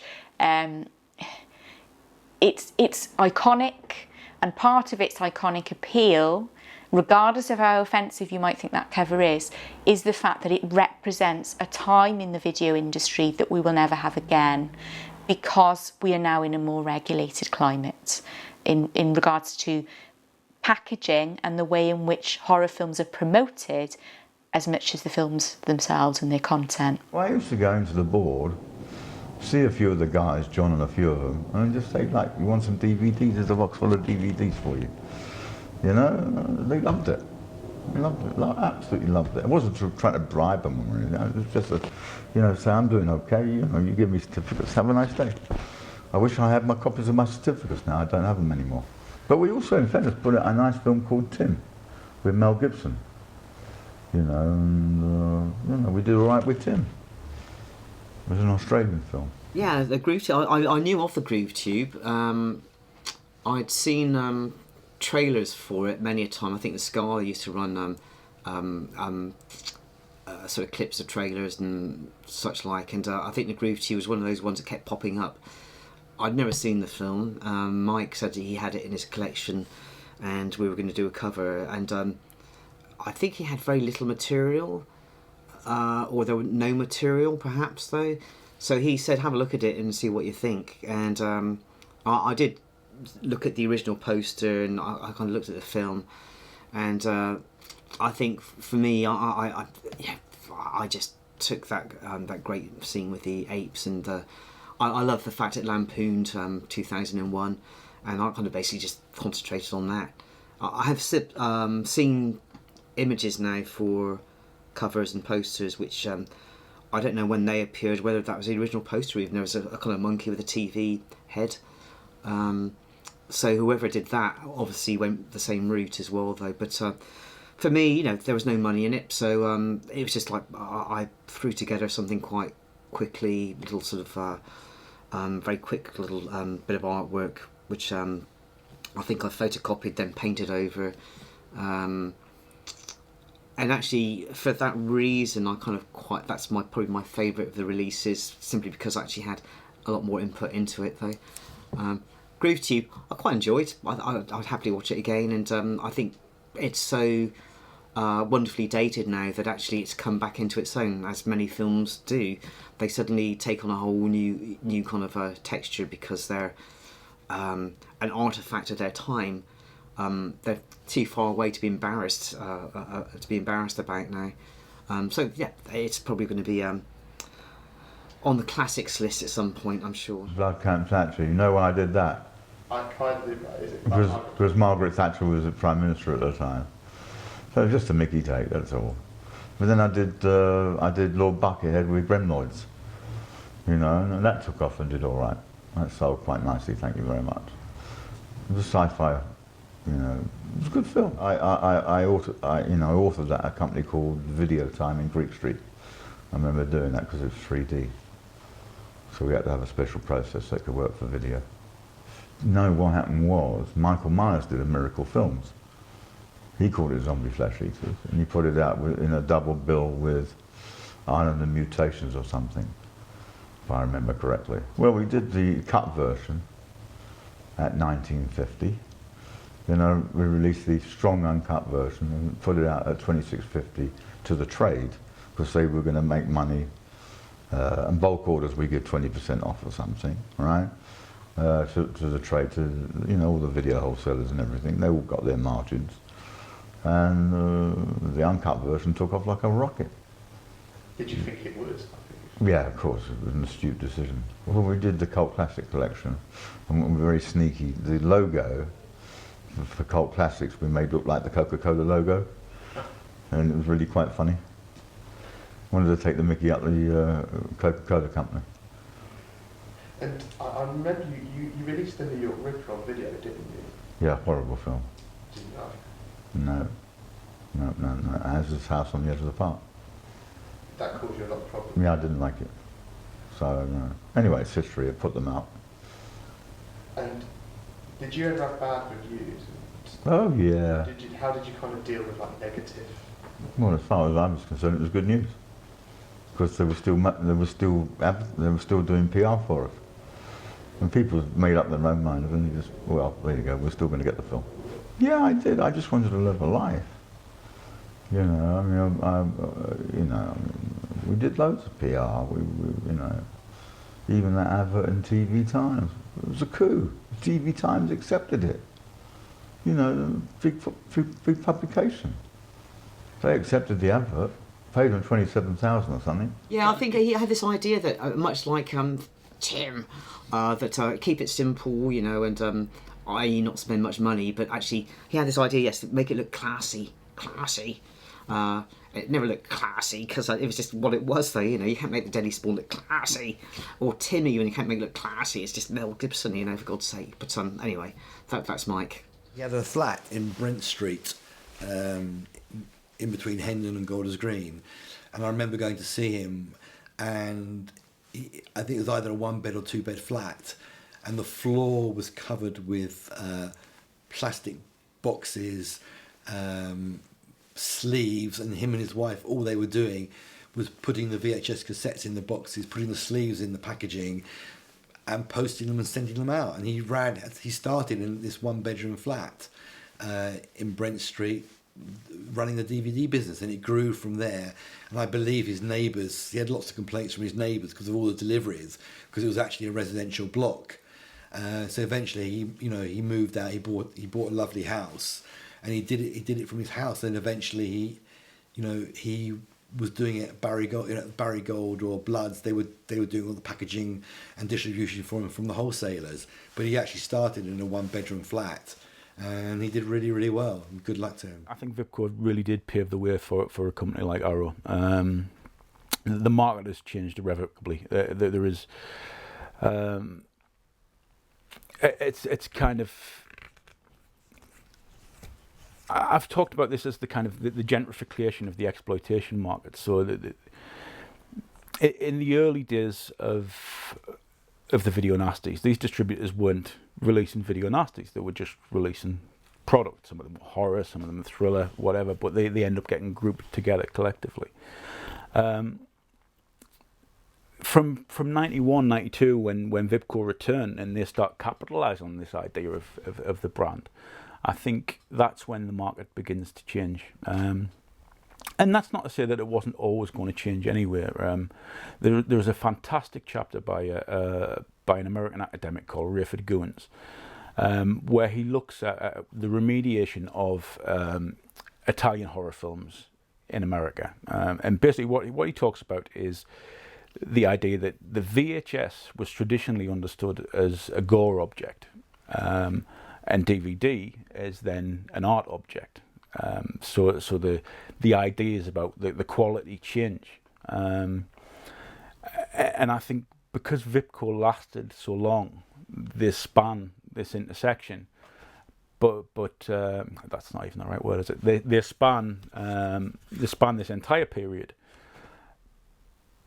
But unfortunately for them, the product didn't change, and the ideas of how they presented that product didn't change. And I think ultimately that's what led to VIPCO's downfall. I think it was based on the fact that you knew Catriona, and she was in the country at the same time. So I think she generally lives in France now, but I do remember. Her brother lives in London, so she came over, and you convinced Mike that it would be a good opportunity. I do remember. I said to Mike, "Look, for £300, which is a token offer to give to Catriona, we can do a DVD extra of an audio commentary, which for him is unheard of, and an interview." And then we took Catriona and her brother out for drinks on the River Thames. Yeah. It was a lovely day. Very nice day. Yeah. But I don't think Mike knew what we really did, or have a good understanding of the extras that were done for that. But proof is in the pudding. It's still being used now. It's weird, but you can see uncut stuff on the TV, even hardcore porn, which they used to say, "Oh, you can't see an erect penis going into a female vagina." I mean, they say it's pornography. As far as I'm concerned, sex is a natural act. We've all been there. Got the book, and that's the way it is. Well, in terms of VIPCO in the industry, I think they probably had quite a big impact on certainly on the video nasty thing, which in a sense, again, I'm saying this with hindsight, because at the time it was going on, it wasn't a big thing for me. But when because of the research I did, and also taking a viewpoint on it as well, not just for the Art of the Nasty book, but myself, because when we started Redemption, we were having to overcome the fallout from the video nasty era. So when I was submitting films in 93, 94 and 95,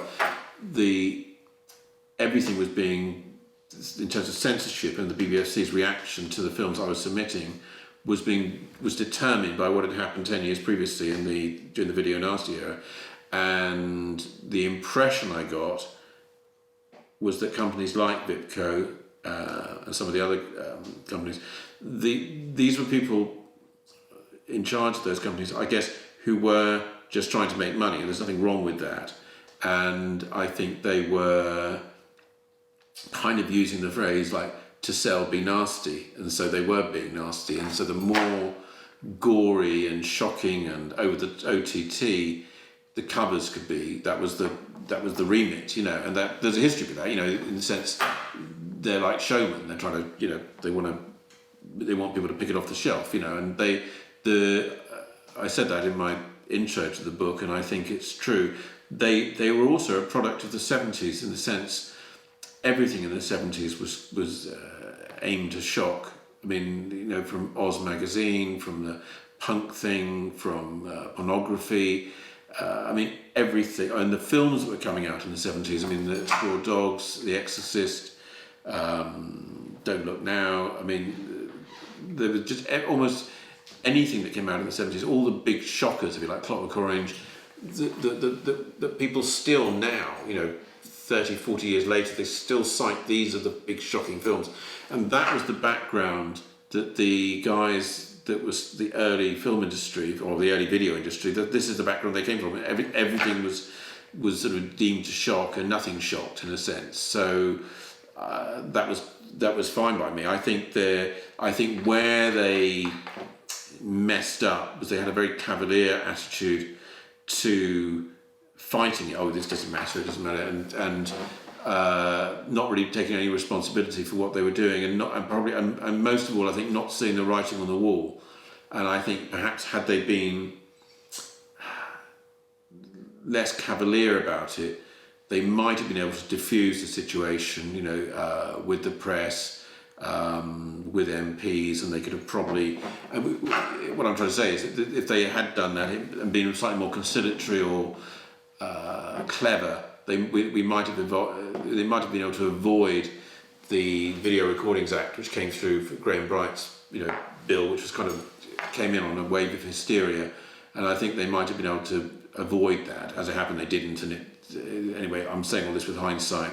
So yeah, I suppose my attitude is to VIPCO and those other labels is they were what they were. They were a product of their time. Yeah, well, Suicide was a horrible little film, to be fair. I just picked it up because I thought it would fit the catalogue, but it was just a damp squid. And what was the other one? The Claw. The Claw, well, yeah, that was renamed. It was a film that I bought, added a bit of footage to, retitled it, and it went out. Didn't do great. I say, did the newer films not do so? Not so great, no. Because they were like independent, weren't they? Yeah, they were independently made. I mean, a lot of my stuff I did for Mike was online. It was just going out there, and Google's your friend. And this film come up on a forum. For example, I got The Horseman, and what's the one I got? The zombie film that was in UK cinemas. I forget. Anyway, yeah. So a lot of that was from Mandy.com, and you just going out there and finding stuff. And one film was Suicide, and it was called FinalCut.com, and I got in touch with the filmmakers, bless them, a German couple, and I liked the film a great deal. And I went to Mike, and Mike saw the potential of it, and I said, look, I'm very grateful for your interest, but this can't be released, in my personal opinion, under the VIPCO label, because VIPCO's now generated such a negative following through the horror crowd for a lack of extras, etc., to do it under a new label. And that's what he did, to be honest with you, him. But unfortunately, when it was released, it looked like a VIPCO film. He set up an offshoot called Shock Cinema. Shock Cinema. I remember doing the website for Mike for this. Again, that was sort of where he was sort of a bit alien to sort of technology. Sort of thing. Yeah, well, okay, technology, yeah. But it was although it was a film that I do recall had a fair bit of critical acclaim from festivals. It was festivals. It was also released in America by all people, Troma, and it got really fab reviews. Have you seen the film? Yeah, I mean, yeah, I think for the time it was quite well made and quite harsh. Well, you got to remember it was sort of the earlier days of found footage. Yeah. It was after Blair Witch, but it was before this whole slew of stuff that came out. And dealing with suicide as well, which is quite a brave and noble thing, although in a way it's exploitation. But it had that VIPCO thing about it for the people that were going to buy the film. And he sent me, I think, 500 copies. I could be wrong, it could be 250, I really forget. And not one, I did a press release, and not one magazine bit. There was something about the UK in that film, no one wanted it. Was it too negative? Was it too depressing? I don't know. It's a difficult one to market, wasn't it? Yeah. I mean, a film called Suicide, a German film, was subtitled, I recall. It's a difficult film to market. Yeah, it's a shame, but Mike... Despite the critical acclaim. Yeah, but Mike did try. So, Yeah, VIPCO towards the end, they were releasing newer stuff that wasn't necessarily associated with VIPCO. I admit I'd heard of Suicide, but I'd never seen it until speaking to Jason about this documentary. And I watched it, I was quite impressed. A little German, cheaply made film from 2001, looks like a snuff movie. How times have changed from the Video Nasties era. But VIPCO released it. It was in German, subtitled, just about these guys who go around meeting people that want to commit suicide, but they're too scared to do it themselves, so they kill them but kill them in a way where it does look like suicide. But obviously it is murder nonetheless, and then they just start killing people that don't want to be murdered. Like, I think they give a junkie an overdose, and quite disturbing for me personally, just watching him nod out and die, and then they leave him in the park for some probably mother with a kid in a pram to find, which is quite similar to parks near me, to be honest, where I live in the north of England. Yeah, I think VIPCO, a lot of VIPCO's labels now are of value, a lot of value. Even like 10 years ago, you could pick one up for 50 pence. You're not paying 50 pence for them now, because collectors are certainly interested in a label that's disappeared. And of course, not only are they interested in those DVDs, they are or videos even, they're interested in having the whole collection of them. So what would have been 50 pence or £1 in a bargain tray in HMV or whatever, now you are paying very big money, £20-30 for some. So if you want the whole catalogue, you're talking hundreds, even thousands of pounds. So yeah, it's a value commodity, VIPCO is at the moment. In all honesty, when I first met him, I didn't think his eye was on the ball already. So there was something quite odd about his approach to everything. It did seem rooted in a different era. There was something sort of quaintly old-fashioned about his approach to everything. I mean, a classic example was the cult classic Coca-Cola thing. You thought, well, you know, if you're looking for a cult classic thing, you know, you've gone back into something which is pop culture from the 60s almost, though it's just not quite actually working for the 80s or 90s. So I think his head was kind of in a different era, and you know, that's fine. If you could sell the stuff still, why not? But I really felt that probably he'd already missed the boat in many ways, or literally wasn't focused on sort of contemporary culture. Perhaps I think he felt that the audience for the films that he originally had on his list would still work, 10 years later, 15 years later, without actually addressing, different tastes and probably what other films had influenced the market by that point. So, you can't just pretend it's 20 years before. You have to kind of move, with whatever is going on at the time. You have to, there's a look to everything. You have to kind of appreciate, popular culture moves. The simplest little things make all the difference. And I think Mike didn't really. He kind of was still stuck in another era, which is my job in many ways to help nudge that along and say, I don't think we should do this. We should do it like this. And I did try to do that, but it would still go back to what he wanted, and he was the client after all. In the early 80s, it was phenomenal, and it was releasing all these bad boy films, mostly uncut, for the mass market. And there was a hunger for it, and it did very, very well. As we said before, once it came to the second home video generation of DVD, it didn't do so well for lack of extras and lack of masters. Yeah, certainly not with the fans. I think there was a fair bit of criticism, it's fair to say, in the sort of early 2000s, because these films were being released bare bones editions, often cut, through no fault of Mike's, because that was down to the BBFC at the time. Mm-hmm. But they were going for 20 quid, so there was a lot of flack from the fans, because the fans wanted to see all these special features, but all they were getting for 20 quid was a cut version. Bare bones. Bare bones. VIPCO catalogue inspired me to make Leon's Broken Mind because of films like Cannibal Holocaust. Cannibal Holocaust is a good reference point because it's an exploitation film, and Leon's Broken Mind is certainly an exploitation film. And I'm thinking to myself, why don't I make a film that's going to be remembered and talked about?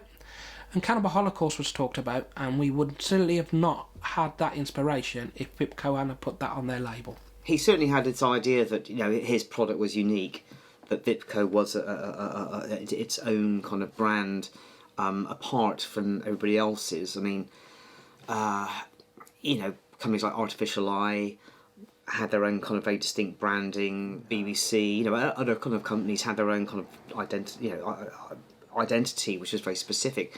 So I think maybe he was trying to give it a very corporate edge, which kind of legitimised the films, I guess, the almost trying to paper over the quality, I guess one could almost say, though, by giving it this kind of veneer of respectability. There was that mystique, that do you not think, that Most people's introductions to VIPCO's films were through cut versions. Yeah. You know, so you always sort of, when you first saw that cut version, you thought, what is missing from this film? What, Yeah, what, but you know? it's a great and then, unknown. yeah, it's that sort of forbidden fruit. What am I not allowed to see? And that's why we sort of tried to get these, you know, dodgy copies from America. Yeah.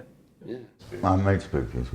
We shot that film in 1984, 85, 86 in the John Jay Mansion in Westchester in New York. And that's where we shot Spookies. Well, it was hard work, but we made the film, ran 86 minutes, and we did very nicely with it. A chap called Graham Humphreys was the graphic designer who did the sleeve, and we had luminous orange on the sleeve, and it looked really good. You know, people bought it. What was it easier that you had a distribution label so that you made a film you could release it? Of course.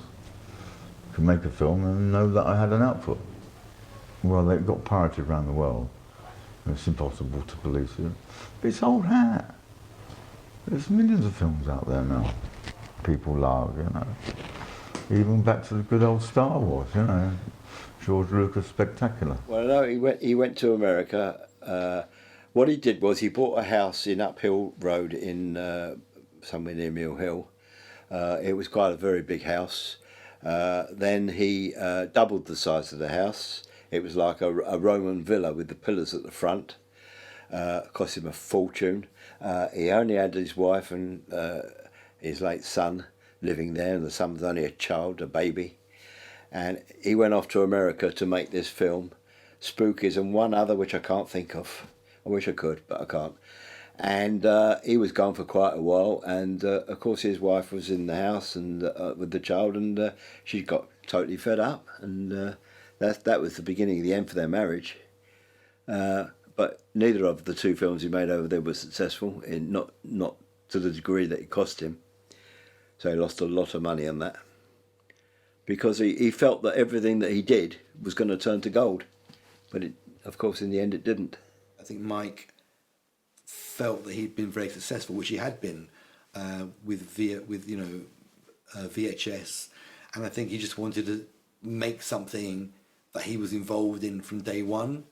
Not just so up until that point, he was just really acquiring the rights from either people like my father, or he was going to MIFED, which is in Milan, the film market, or the American film market, which is actually coming up very shortly. He would go to those markets and he would, acquire rights to films for the UK. I think he just felt at that point in his career he wanted to be more involved in the decision making, and that's when he got involved with Spookies and putting money in to produce it. Spookies, well, Spookies, I saw the film when I was doing work with Palace, had a VHS copy to look through, and I just remember thinking, God, it's like it's a sort of homemade movie. It's like a home movie in many ways, and it did seem disjointed. I quite liked some of the ideas in it, but I thought it was all very hokey, and the effects were very crude and basically they were all practical effects. You kind of knew there was a genesis of a good film in there somewhere. God knows where it went though. It went straight to the Book of Revelations. But I did meet one of the players in the film, Jenny Aspinall, who did some of the effects. I met through a friend of mine, Philip Nutman, who was working for Fangoria at the time. She was over in Britain. I can't remember what she was here for. Maybe it was a job, but we got on very well. And she was talking about this film, and I'd just been commissioned to do the poster for it, so that gave us something in common. And she was saying, herself that there had been difficulties with the production. She wouldn't elaborate too much. Other than, I think she called a few people bastards and such like. She there were some uncomfortable memories for her, I believe. But like me, she's freelance. She would have been freelance. She was doing a job, and you get over it. You go on to the next job, and you don't let it get you down at all, though.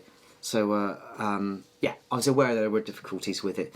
For me, it was a great film to work on. I do remember that of all the images that I thought would work really well, and it would have been Mike, obviously, at the time, He said, "Yeah, the muckmen, you can smell them coming, they're farting muckmen." He said, "No, they got to be the best thing, the biggest thing on the poster. It's really important to get the muckmen on there, though." So they became the main image on the poster, and much to my horror.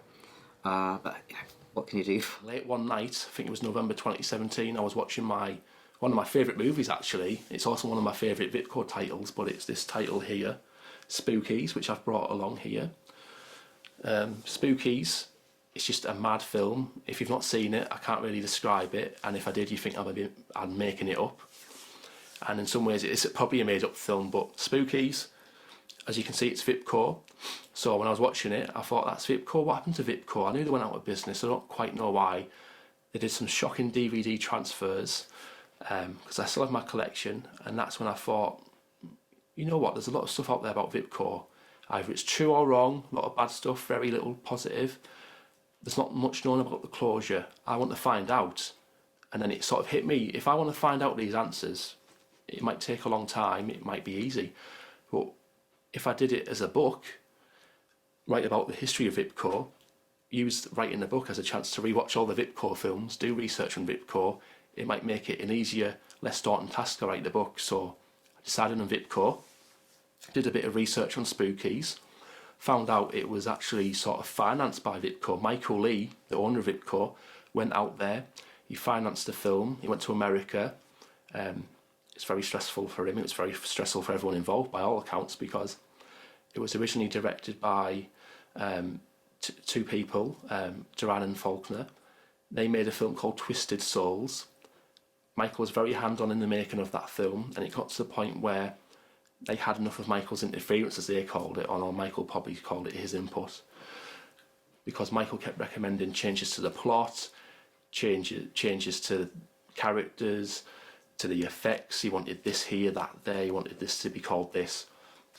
And they showed him a rough cut of the movie, Twisted Souls, and Michael, putting it mildly, lost his shit. He got very abrupt with them, started telling them, "You've pissed my money away, this film's crap." And he fired them. He fired them from the movie before they were going to quit anyway. Lawsuits were filed. It's a different story. But Michael then hired another director, Eugenie Joseph, if I've pronounced the first name right, Eugenie Joseph. She then sort of filmed another movie, because most of the actors from the Twisted Souls were gone. So she filmed another movie involving different characters, and then spliced it into Twisted Souls, and Michael renamed it Spookies. And many people ask, why is it called Spookies? Well, in some parts of the world, Spookies is like a colloquial term, a slang term for the supernatural. And on some other parts of the world, apparently Spookies is a bit of a racial slur, so I don't want to touch that subject too much. VIPCO may have been the first indie label to realise that having a uniform look meant that collectors would even pick up the less interesting titles. I remember this when they when they reissued things on VHS before issuing them almost immediately again. And so subsequently, obviously, people like Arrow have picked up that and design their own look, sometimes with a sort of a retro feel. But it's not. I'm not going to say it's a huge innovation. I think, I suspect that the real beginning of this as a trend is when Penguin Books put numbers on their spines, and I think they did that in the 1920s. And I know people who have collected like the first 100 Penguin books, or the Green Penguins, the crime. It's like those spine numbers are really tempting for a certain type of bibliophile, and all the kind of crankiness and completism and eccentricity of book collecting, I think, is exaggerated when you come to people who collect records. Probably it started. There must have been people who wanted every single issued on Pi, and have racks of them in their basements. And video then became that, and certainly DVD and Blu-ray have really tended to that market. The fan base VIPCO got today is brilliant, and the reason I'm saying that is because I can resonate with it, and I am a fan, a big fan.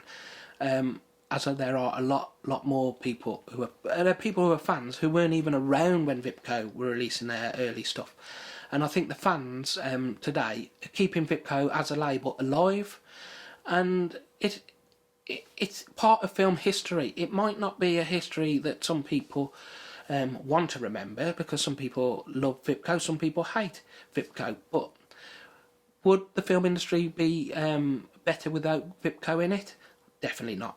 It is a big part of the 80s cult history of film, especially horror film and exploitation film, and the fans of today who are buying the films and collecting the films and setting up websites should be admired for keeping history alive, a part of an era of film that should never be forgotten. And for however bad the 80s got with banned films, this is a record of what happened in the 1980s and how the film industry struggled through that. So yeah, I think the fans are brilliant. I think websites that people are setting up are great, and yeah, keep VIPCO alive. You know the screen time, is there a reason why you made the covers black with the gold writing? Is that so they all kind of match? With the skulls across. Yeah.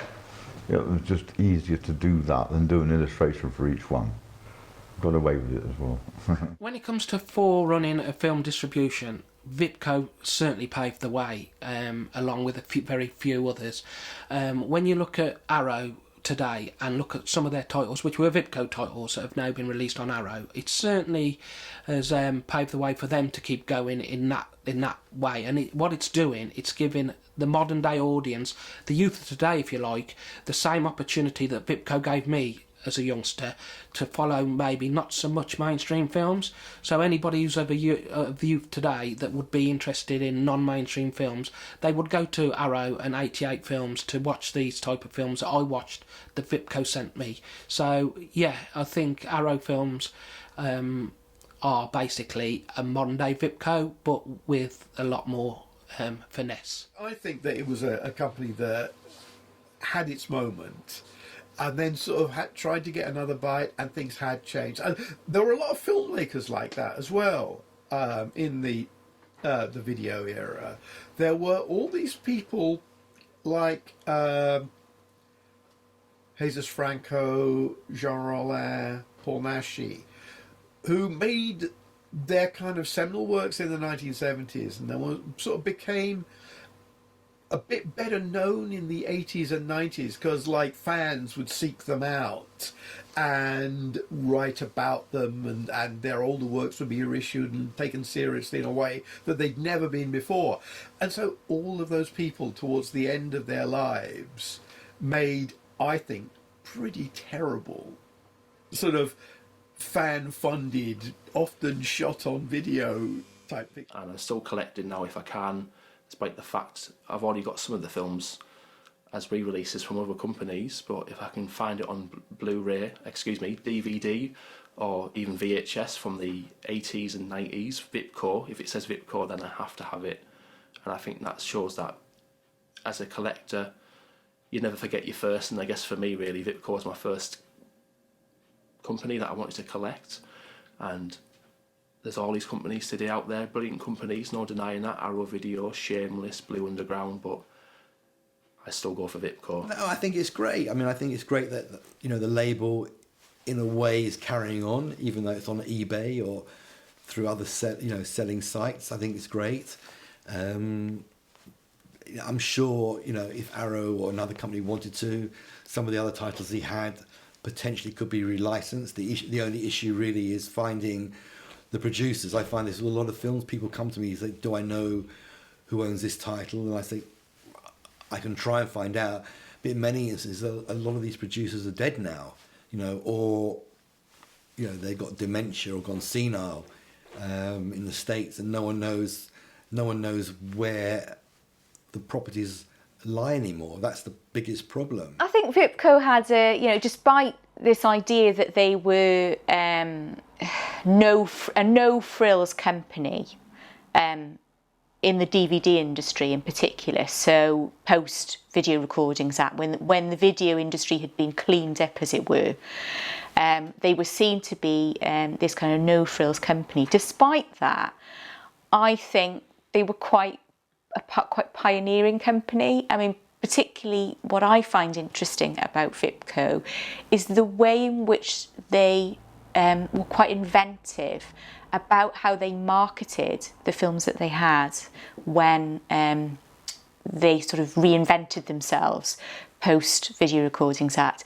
So for instance, as far as I'm aware, I'm not sure if they pioneered it, but they used that technique in a lot of their marketing of the previously banned kind of logo. They put that logo, a motif, on all of their DVDs. I think it was just a cross, a red cross, and it said previously banned. It almost became a brand in itself, if you like. That was the way in which they marketed these films. They knew the kind of people who they were trying to appeal to, and they knew that they could take the controversy associated with these films because of their association in a lot of cases with the video nasties in that era, and actually turn it into a kind of marketing strategy that would appeal to horror and cult fans. And I think that was very savvy, and I think it's had huge influence on the marketing strategies of other video companies since then, in particular people like Arrow Video. So, you know, Arrow Video, in many respects, could be seen as very distinct from VIPCO because of the fact they do what VIPCO were criticised for not doing. They put out cult titles, many of which are ex-video nasty titles, in particular. Films like Island of Death, for instance, which were also distributed by VIPCO post VRA, and they remaster them. They include booklets. They include really good quality extras. So in many ways they might be distinct from VIPCO, but they actually use, in some respects, some of those strategies as well that VIPCO pioneered, making the most of the controversial reputation that these films have within specifically the British context in order to appeal in inventive ways to those cult fans and horror film fans who are interested and engaged with early video horror. So VIPCO, I think, has had that kind of influence on the strategies employed by those kind of niche companies, independent companies within the British film and video industry. VIPCO had a massive impact on me as an independent filmmaker from the point of view is I used to watch films and used to be frightened to death of films like The Exorcist, The Omen, films like that.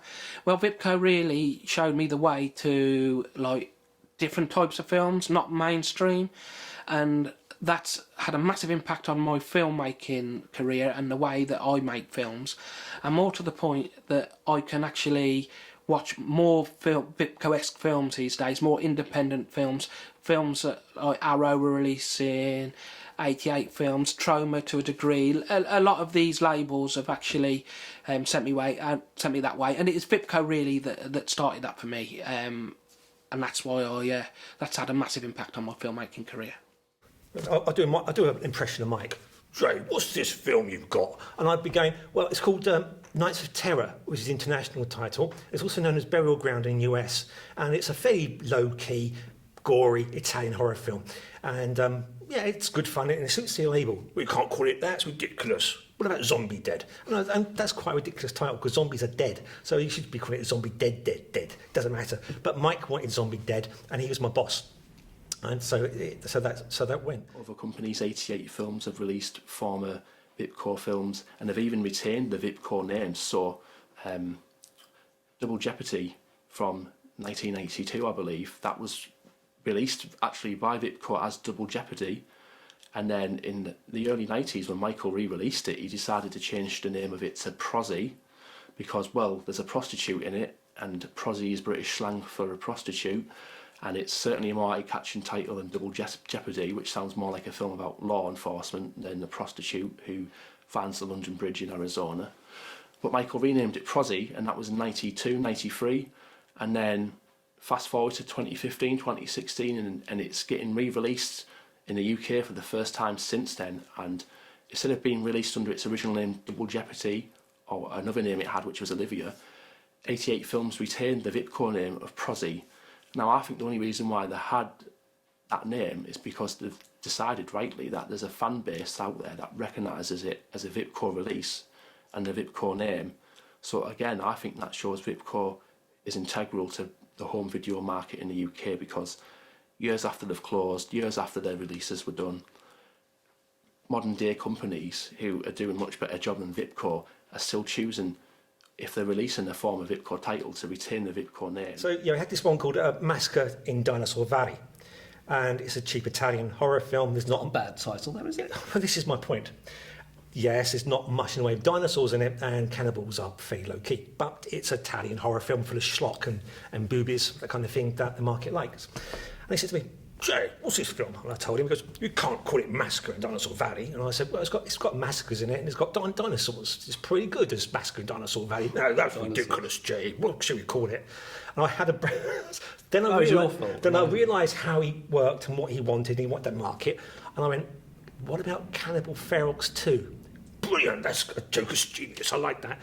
Okay, then we had Zombie... The trouble with that is, though, I mean, the fans know that there is no Cannibal Ferox 2, so who is he trying to appeal to? What was the logic behind it? I don't know, but exploitation.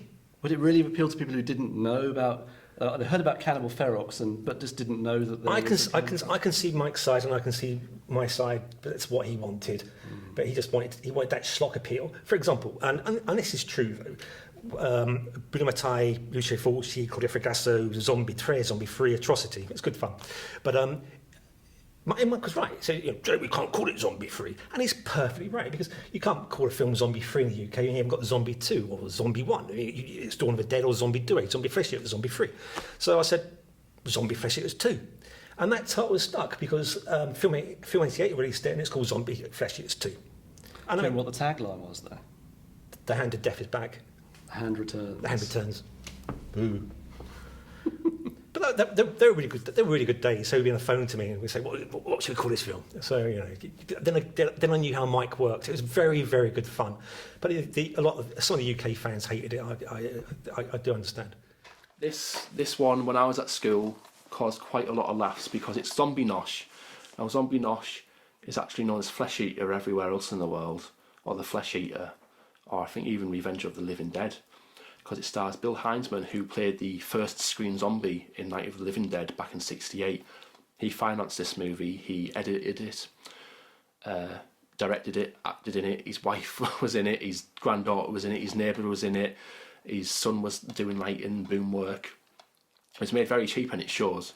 And he looks exactly like the zombie from Night of the Living Dead.